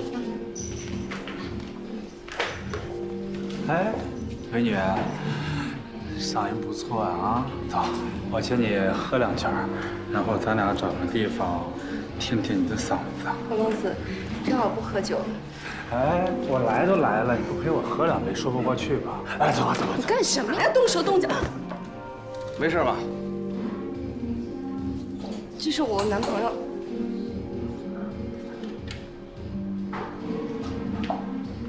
不是，松开。你有没有男朋友我不知道吗？走，陪我喝酒，走。干什么呀？你那么捧我，你干什么？哥们儿，别动手啊！听听歌，喝点酒多好，是吧？有你什么事儿啊？你是不是你个穷屌丝搁这给我怂了啊！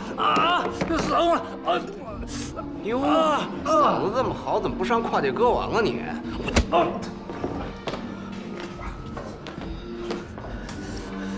你给我等着！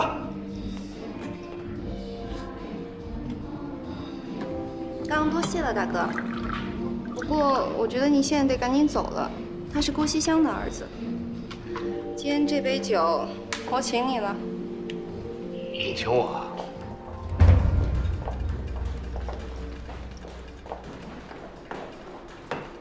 给我干了！操！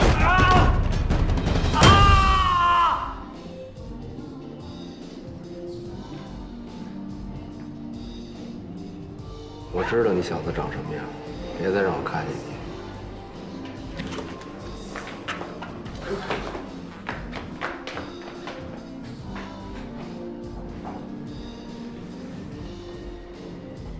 哎，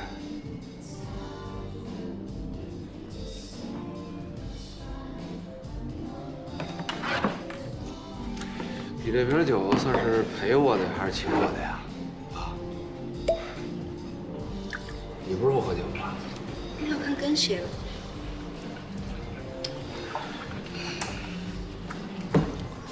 这回呢？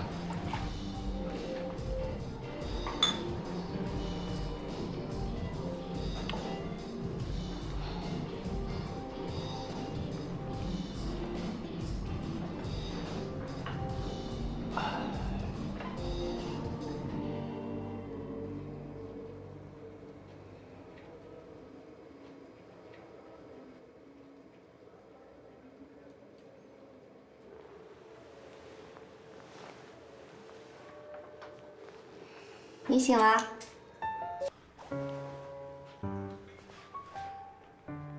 咱俩昨天晚上挺好的。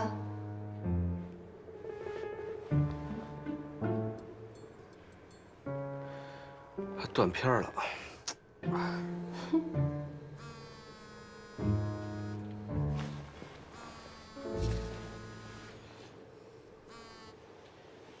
喂，大哥，你这一宿也不接电话呀？我还以为你自首去了呢。你哥和你孩儿他妈都找你呢，赶紧跟他们联系一下吧，报个平安。我知道了。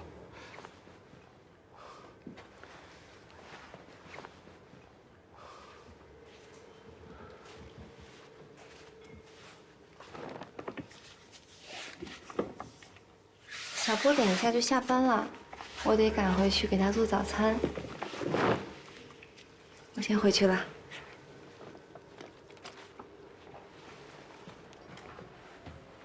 哎，昨晚上咱俩没什么吧？你紧张什么呀？别担心，我又不会赖上你。关队长，你怎么知道？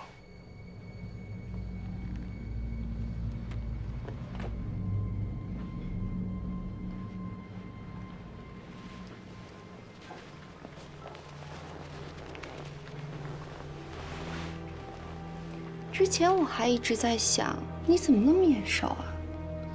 原来你就是不久前抓住那个车震凶手，并且有个通缉犯弟弟的警察。怪不得你那么猛男。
跟来。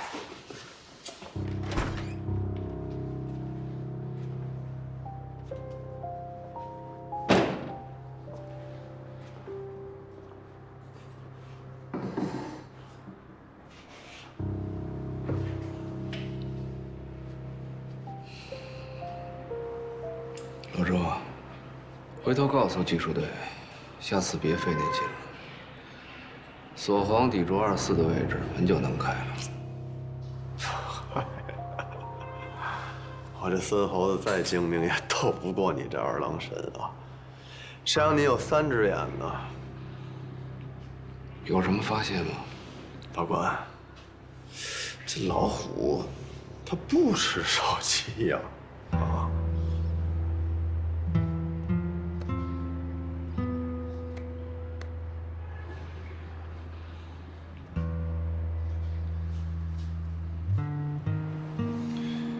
我告诉过你，分谁喂。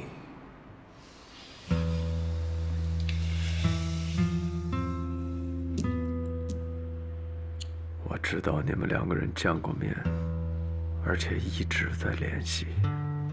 说实话，我是真怕在你家里发现点什么，兄弟替你捏把汗。见好就收，别陷得太深。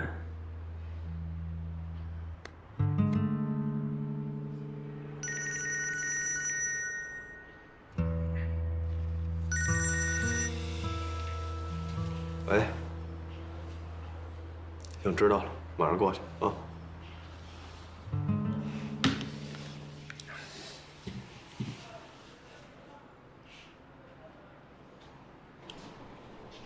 这个就是关宏宇吗？从录像上看，他跟安藤不像是一伙的呀。能再清楚点？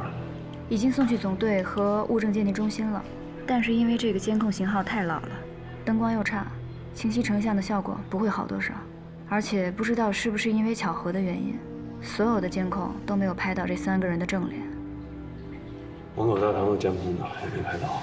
那台已经坏了很久了。这个安藤的身份，不知道高法医那边尸检怎么样？安藤用的枪是改装过的540。 序列号被错掉了，弹道送去市局那边做对比了。他开的那辆车是不到1周以前租的，钱包里有少量的现金和书写模糊的收据几张，没有找到任何身份证明和银行卡，还有2把钥匙。手机呢？他的手机卡是那种不用实名就能购买的，拨打过16个电话，经过初步筛查，有2个已经关机，还有停止使用了。您看，如果我们要是告诉关队的话，可不可以？周队。 接到一个报案，挺奇怪的，关老师让您去一趟。行，知道了，你先去吧。哦。所有的调查没有我的命令，不许向任何人透露。好。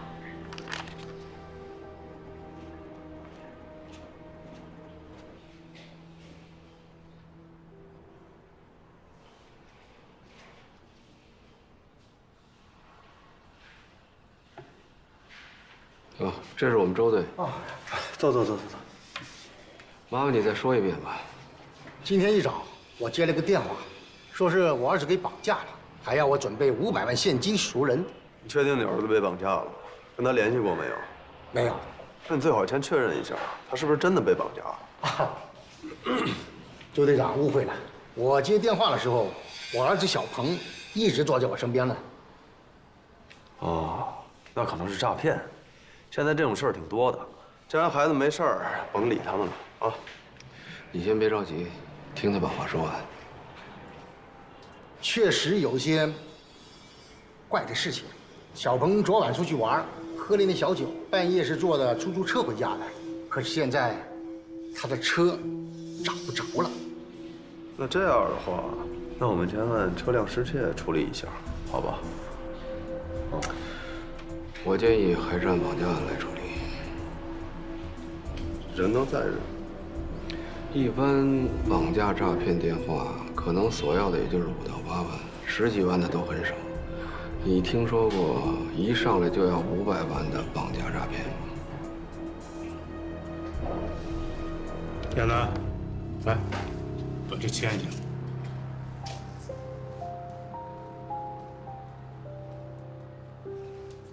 为什么调查我？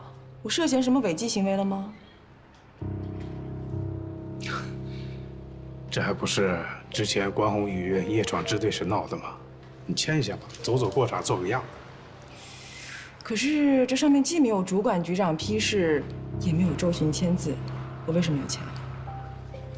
这不是表示你是自愿配合吗？配合，我当然愿意配合。想怎么走这个过场，尽管问。就这车啊，对，那个半小时之前那附近村民发现的这车，然后这个技术队已经去调监控了。怎么样？车辆状况良好，没有明显的剐蹭痕迹，车内车外找到了很多不同的指纹，不知道对排查有没有帮助。哦，对了，那个扶手上还有半枚脚印。又叫钱校长。哎，勘察完了把车开回去啊，先别还给郭家。但这辆车不就是郭鹏丢的那辆吗？哎，这车被丢弃在这之前，里面肯定坐过3个人。这个脚印应该是有人钻到后排时候留下的。这种车后排不适合坐人，如果是非得要坐的话，要把前排的这个靠背放下才能钻进去，没必要那么粗鲁啊，踩进去。这个脚印虽然只有半个，但是可以看出来，这是43码以上，而且那么大个，一看就是男的。如果只是单纯偷车的话，没必要这么多人吧。而且最后还把车给拽这儿了。郭鹏昨儿不是喝多了吗？他打车走的。这车停哪儿了？霍家庄路的和弦音乐酒吧，应该是个夜店或者 club。行，回头查查是怎么开来的。好了，看钥匙都在上面，这车偷的也太容易了啊！行了，差不多了，收队。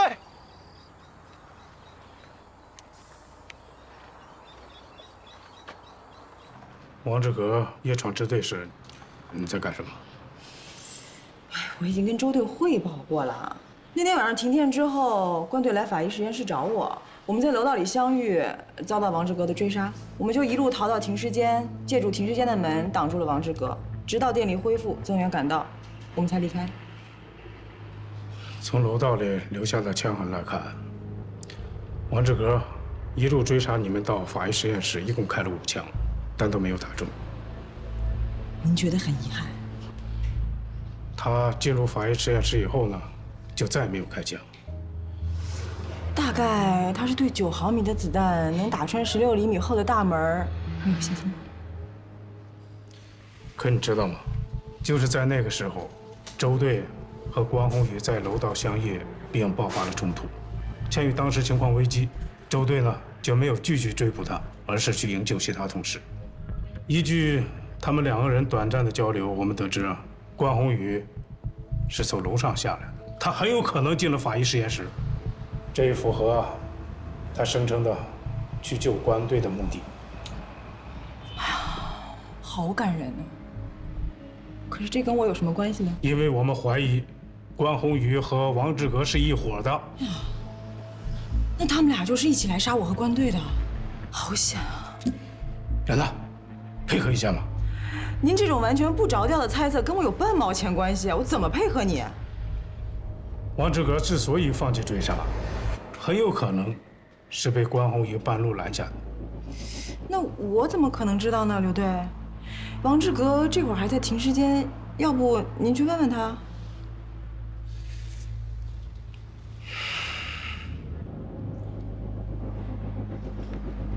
啊，东西没找吧？啊，没有。昨天晚上你去过和弦音乐酒吧吗？检察同志，您这不就是明知……对，我在酒吧，一个人，和几个朋友。钥匙怎么会在车里？啊？车钥匙怎么会在车里？哦，我好像是把车钥匙给服务生了，让他把车给我开过来。我喝多了，去厕所吐了一下，朋友打车把我送回去了。既然这把钥匙给了服务生，为什么还说自己车丢了呢？哎呀，这不喝多了嘛，这早上起来脑子也乱。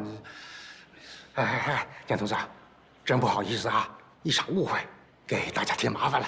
现在看来啊，既然车找回来了，那个绑架的电话，我琢磨的就是骗子打的，咱们呢就不耽误了啊！别，等等，事情没那么简单啊。从郭家庄东侧附近停车场调取的监控来看，在凌晨1点50左右，确实有人在那儿开走了你的车。不过刚开出了停车场，你的车就被拦下了。从监控里来看，这2个人是强行上了你的车，随后开车掉头驶离了郭家庄地区。从小桥庄附近调取的监控来看，这辆车是在凌晨2点半左右经过了小桥庄路口，随后一辆没有牌照的松花江牌面包车驶离了现场。不出意外的话，这些人就是在那里换的车。哈，警察同志啊，我还是没听明白，您说的意思是？我们认为您接的电话很可能是绑匪打来的，只不过阴差阳错绑错了人。那绑走的人是谁呀？这个时间段，和弦音乐酒吧还没有营业，我们联系了老板，看有没有失踪的员工。在这之前，我们必须假设绑匪不知道绑错了人，所以我需要您的配合。配合？啥配合？您手机呢？手机？啊。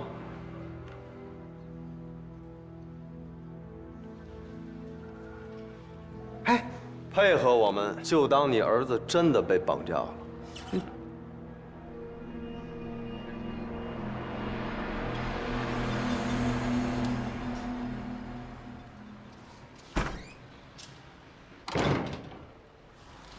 亚楠，你也是队里的老人了，从实习助理到今天的主任法医师，可以说我是看着你长大的。关宏宇啊，他落网是早晚的事儿，到时候我不希望你被他牵扯太深。刘队，我还要重复多少遍？我和关队那天晚上真的没有见过关宏宇，你信也好，不信也好。就算是关宏宇想来见我，或者关队，他也犯不上来踹支队的门吧？你怎么说话呢？我们是对事不对人。对事儿？您真的有考虑过这事儿有什么蹊跷之处吗？退一万步来讲，就算是关宏宇真的来过支队，甚至和王志格之间有什么关联，那他为什么要来支队啊？那当然，他是为了他的案卷呢。对啊，就是为了他的案卷。无论是复制案卷还是销毁案卷，能替关宏宇脱罪吗？如果不能的话，那你有没有想过，他为什么对他的案卷那么感兴趣？那这个，我劝您先把这事儿想明白，至少比在这浪费咱俩的时间强。我对关宏宇的案子并不了解，但就目前的情况来看，摆明了他的案子有问题。甭管是您刘队，还是您口口声声说的我们所代表的各位领导们啊，与其在这挖空心思刁难自己人，还不如把精力放在真正有疑点的案件本身。我还有工作，是为了。等一下，亚楠。阿司匹林是可以抑制妊娠反应，但对胎儿啊，还是有副作用的。我也算是过来人，为了孩子，把这药给停了吧，啊！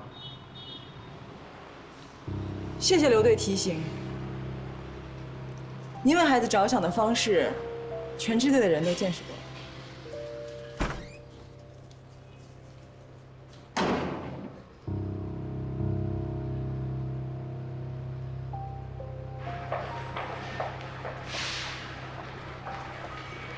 关队。哎，亚楠，安藤的尸检出来了吗？正在做验尸报告。那他的随身物品查了吧？技术队拿走了，你回头去2楼问问。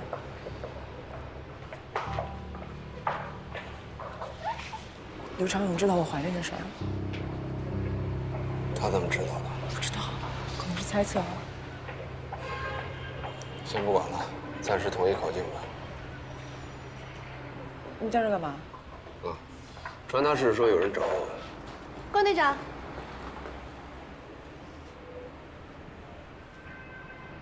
您好，您是？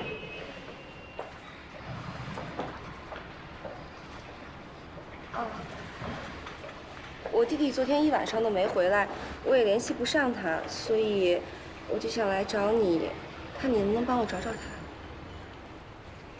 他。啊，那进去说一下情况呗。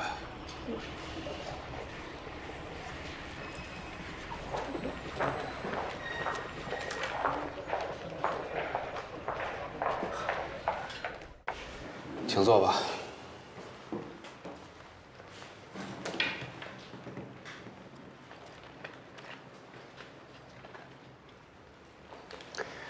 对不起，我们这儿不能吸烟。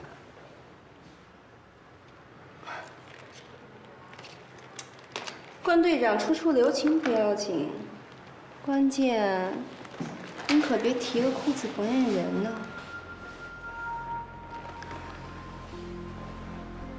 我只是个前支队长，现在这个顾问的身份，连警察的正式编制都不算。我可没有能力把你弟弟不确定的失踪在支队立案。那我可不管，我知道你不会让我失望的，就像昨天晚上那样。昨天晚上，你是不是去过和弦音乐酒吧？讨厌，你都知道还问我。关呀！怎么了？绑匪又打电话来了。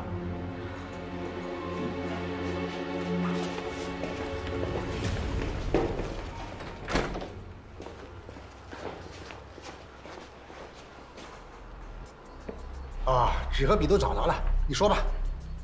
500万，只能用50或100面额的，钞票不能连号，听清楚了吗？啊，那个，你得让我跟我儿子通话，那个我得知道他还活着。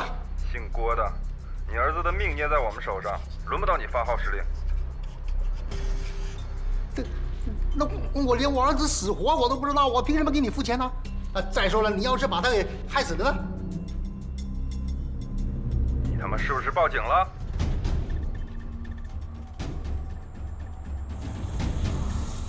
没有，我只是想破财消灾啊。那，喂，挂了，这是什么呀？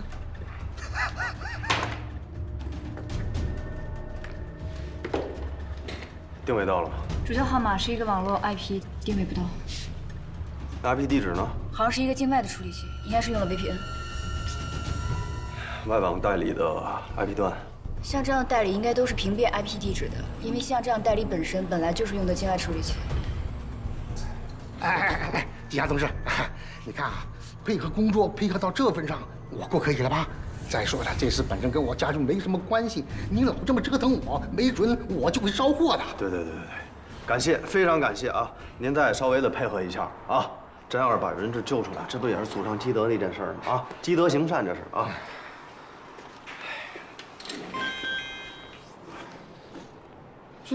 这什么呀？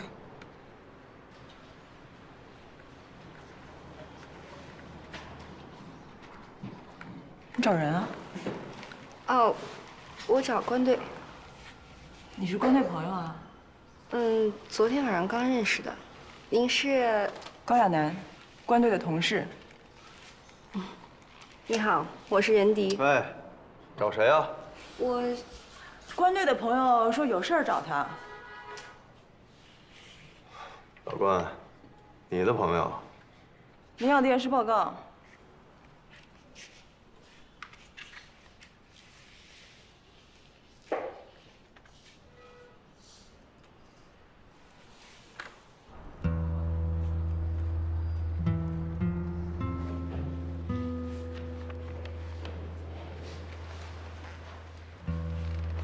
喂，郭鹏怎么会在这儿？你弟弟是怎么失踪的？小波昨天不是晚班吗？你忘了？咱俩出去的时候还碰到他了。今天我回去给他做饭，发现他一晚上都没回来。我给他的朋友打电话，都说没见到他。小波平时也没有什么交集，按理来讲，我一晚上不回来，他应该给我打电话才对。那你没去你们单位？不是那个和弦吗？还没开门。我给老板打电话了，他也没接，估计还睡觉呢吧。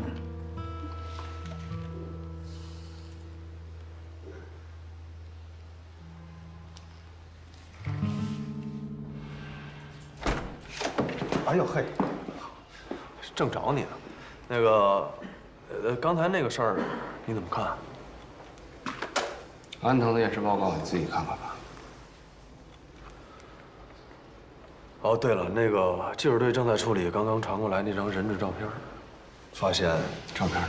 照片小周那个。周，来，过来，弄好没照片？放哪？快，你看，从照片背景里。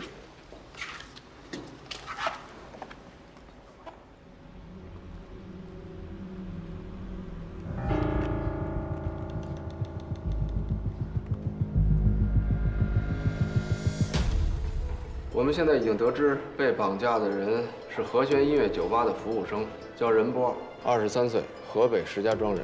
目前推测，他应该是在昨晚上班的时候，替郭鹏去取车，被误当成了车主，遭到绑架。从照片上来看，绑匪用胶带封住了任波的嘴，整个过程当中，任波应该都没有得到跟绑匪沟通的机会，所以他们绑错了人，并不知道。现在看来，咱们应该尽量的稳定和维持住这个局面。哦。 难怪我看这个人眼熟。那好啊，既然事情已经搞清楚了，那跟我们就没什么关系了啊！哎，别，郭先生，我们恳请您继续协助我们工作。为了人质的安全，暂时不能让绑匪知道他们绑错了人。为什么呀？因为绑匪既然选定了你做目标，对你的背景肯定是了解过，知道你的父亲有支付赎金的能力。 但如果绑匪一旦知道人质家里没有支付能力的话，那就放我再绑一个呗。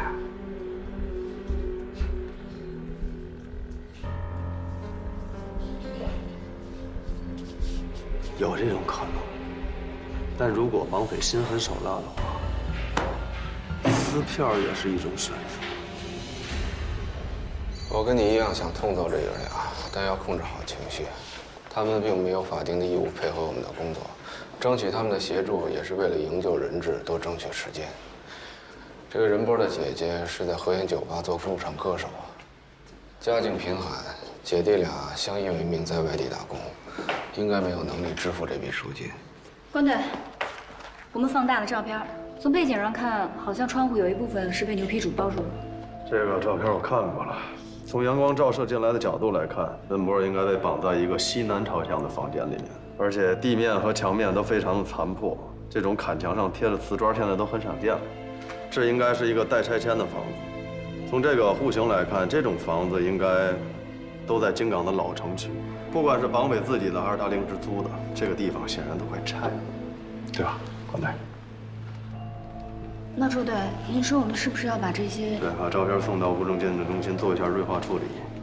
任波被绑的这把椅子很可能是固定在地面上的。 如果照片能更清楚一点，看清楚他们使用的什么工具，对排查是有帮助的。好，我现在就去。好。绑匪既然在小双桥换的车，那么重点查查北五环以外的小区。好，我带上你。哎，老关，咱们除了稳住郭西江之外，还有别的招？ 看看能不能让郭西江他们先垫付一下赎金，当然前提是不会让赎金落在绑匪的手里。就算是地主老财，瞬间拿出500万也不是简单的事儿啊。所以呢，要委屈你关的顾问放低姿态，真心的去请求他们帮助。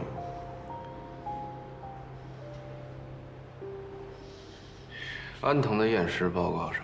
除了你用手枪套筒制造的那个3×2.5厘米的开创性伤口，堪称血腥以外，没有其他任何亮点。他的随身物品还有夜总会的监控录像，应该都在技术队做分析处理吧。所以，你打算什么时候让我正式参与？还请周大队长好好考虑考虑。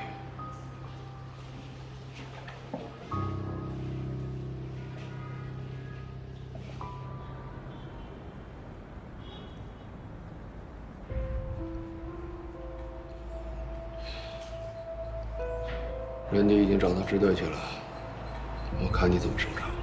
行啊你，背着自己怀孕的女朋友去玩一夜情。谁呀？我就是喝了点酒，我们什么都没有，真的。就是我喝多了，他喝多了，就恰巧睡在一张床上去了，什么都没发生。真的真的。现在任迪的弟弟被绑架了，他又交不起赎金。 绑匪随时可能会撕票，先把精力放在破案上吧，等把人救出来再说。有道理。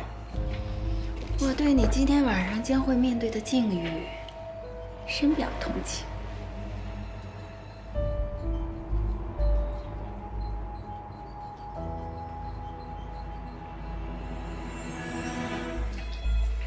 关灯。关灯。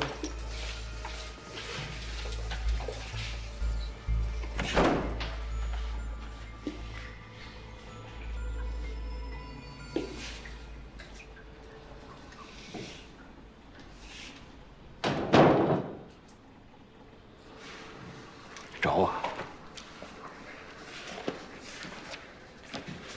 之前死在我手上的那个叫安藤的，现在知道了是个假名。在查清他身份之前，姑且先这么叫吧。他的指纹和 DNA 筛查结果还没出来，但是他使用的那把5.4手枪，经过弹道的对比，和一起悬案的凶器相吻合。西城打的。对。死者叫于松堂，是个流窜抢劫的惯犯。他的作案区域主要是在西城、海港还有咱们区。但是他3年前让人在洞田后街给毙了，用的凶器就是安藤的这把枪。这我从市局调过来了，尸检报告也在里边，要块你们看看，没准能找到与安藤身份有关的线索。3年前的案子，就因为用了同一把枪，咱们现在也没办法确定这个人就是安藤杀的。说实话，我也没看出来什么，所以要拜托你，关宏宇，没准能给点线索。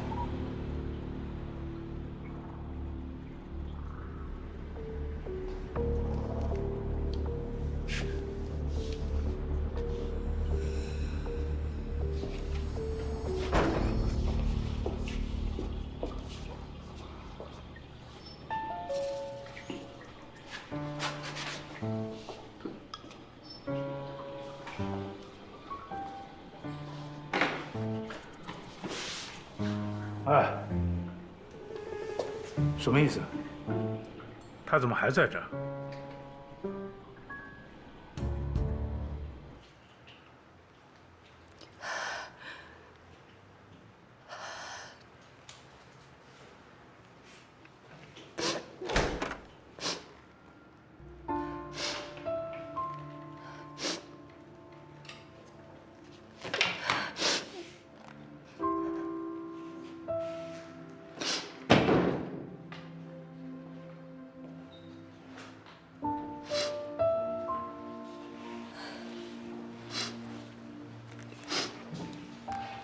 我已经把我手机通讯录上所有的人都翻了，我甚至找不着一个可以借给我钱的人。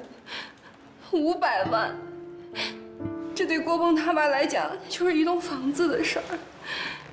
可是对我们这种人，我上哪儿去找人500万？你做歌手这么多年，都不认识1、2个能借你钱的朋友？你这话什么意思啊？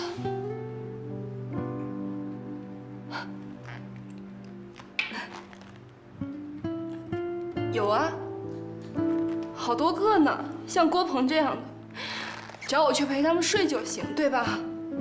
一个人1晚上5000块，我睡1000个男人，我总能攒到500万的吧？那你呢，冠队长？你是不是也要给我5000块啊？你误会了，我不是这个意思。我是想替你想办法，你别着急好不好？我们肯定会全力以赴的。你还记得昨天晚上的事儿吗？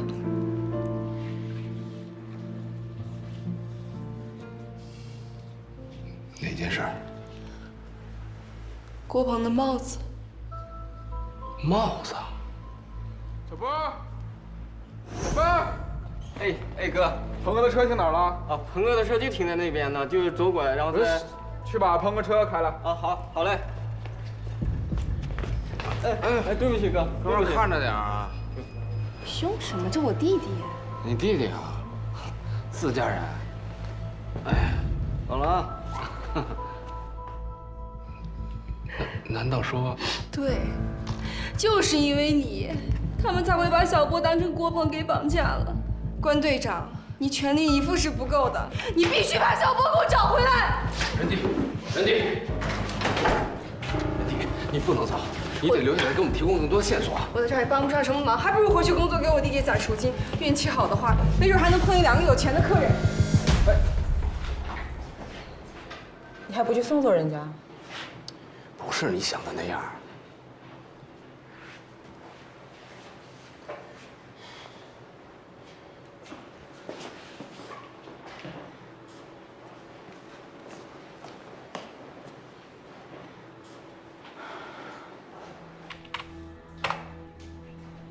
哎，戴口罩那就是关宏宇。这期间他没有跟任何人接触过。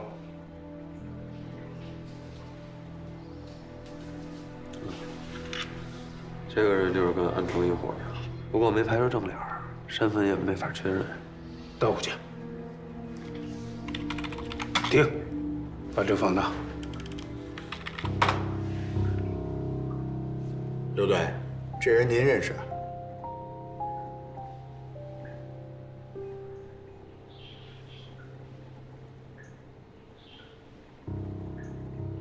感谢您和您父亲的配合，也希望呢你最近能注意安全，尽量减少公共场所的出入。好。周警官。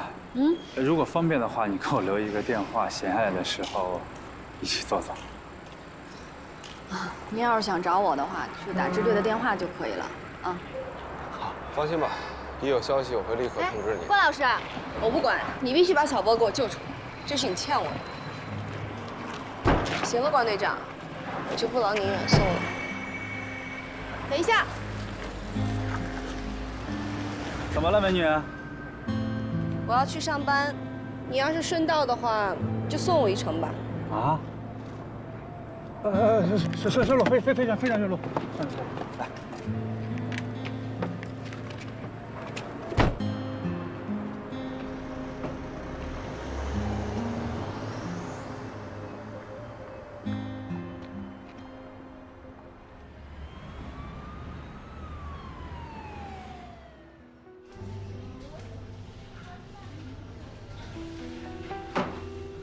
军哥，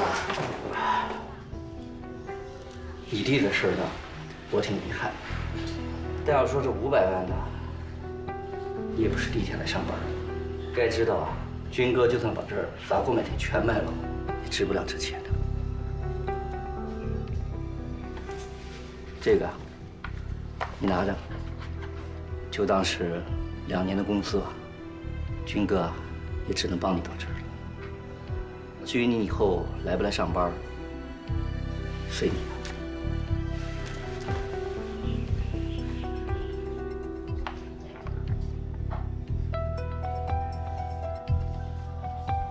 任姐，该你上场了。我就来。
哟，居然活着回来了。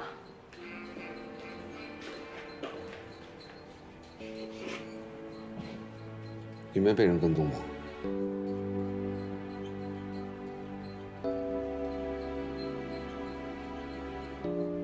我已经把我手机通讯录上所有的人都翻了，我甚至找不着一个可以借给我钱的人。我上哪儿去找这500万？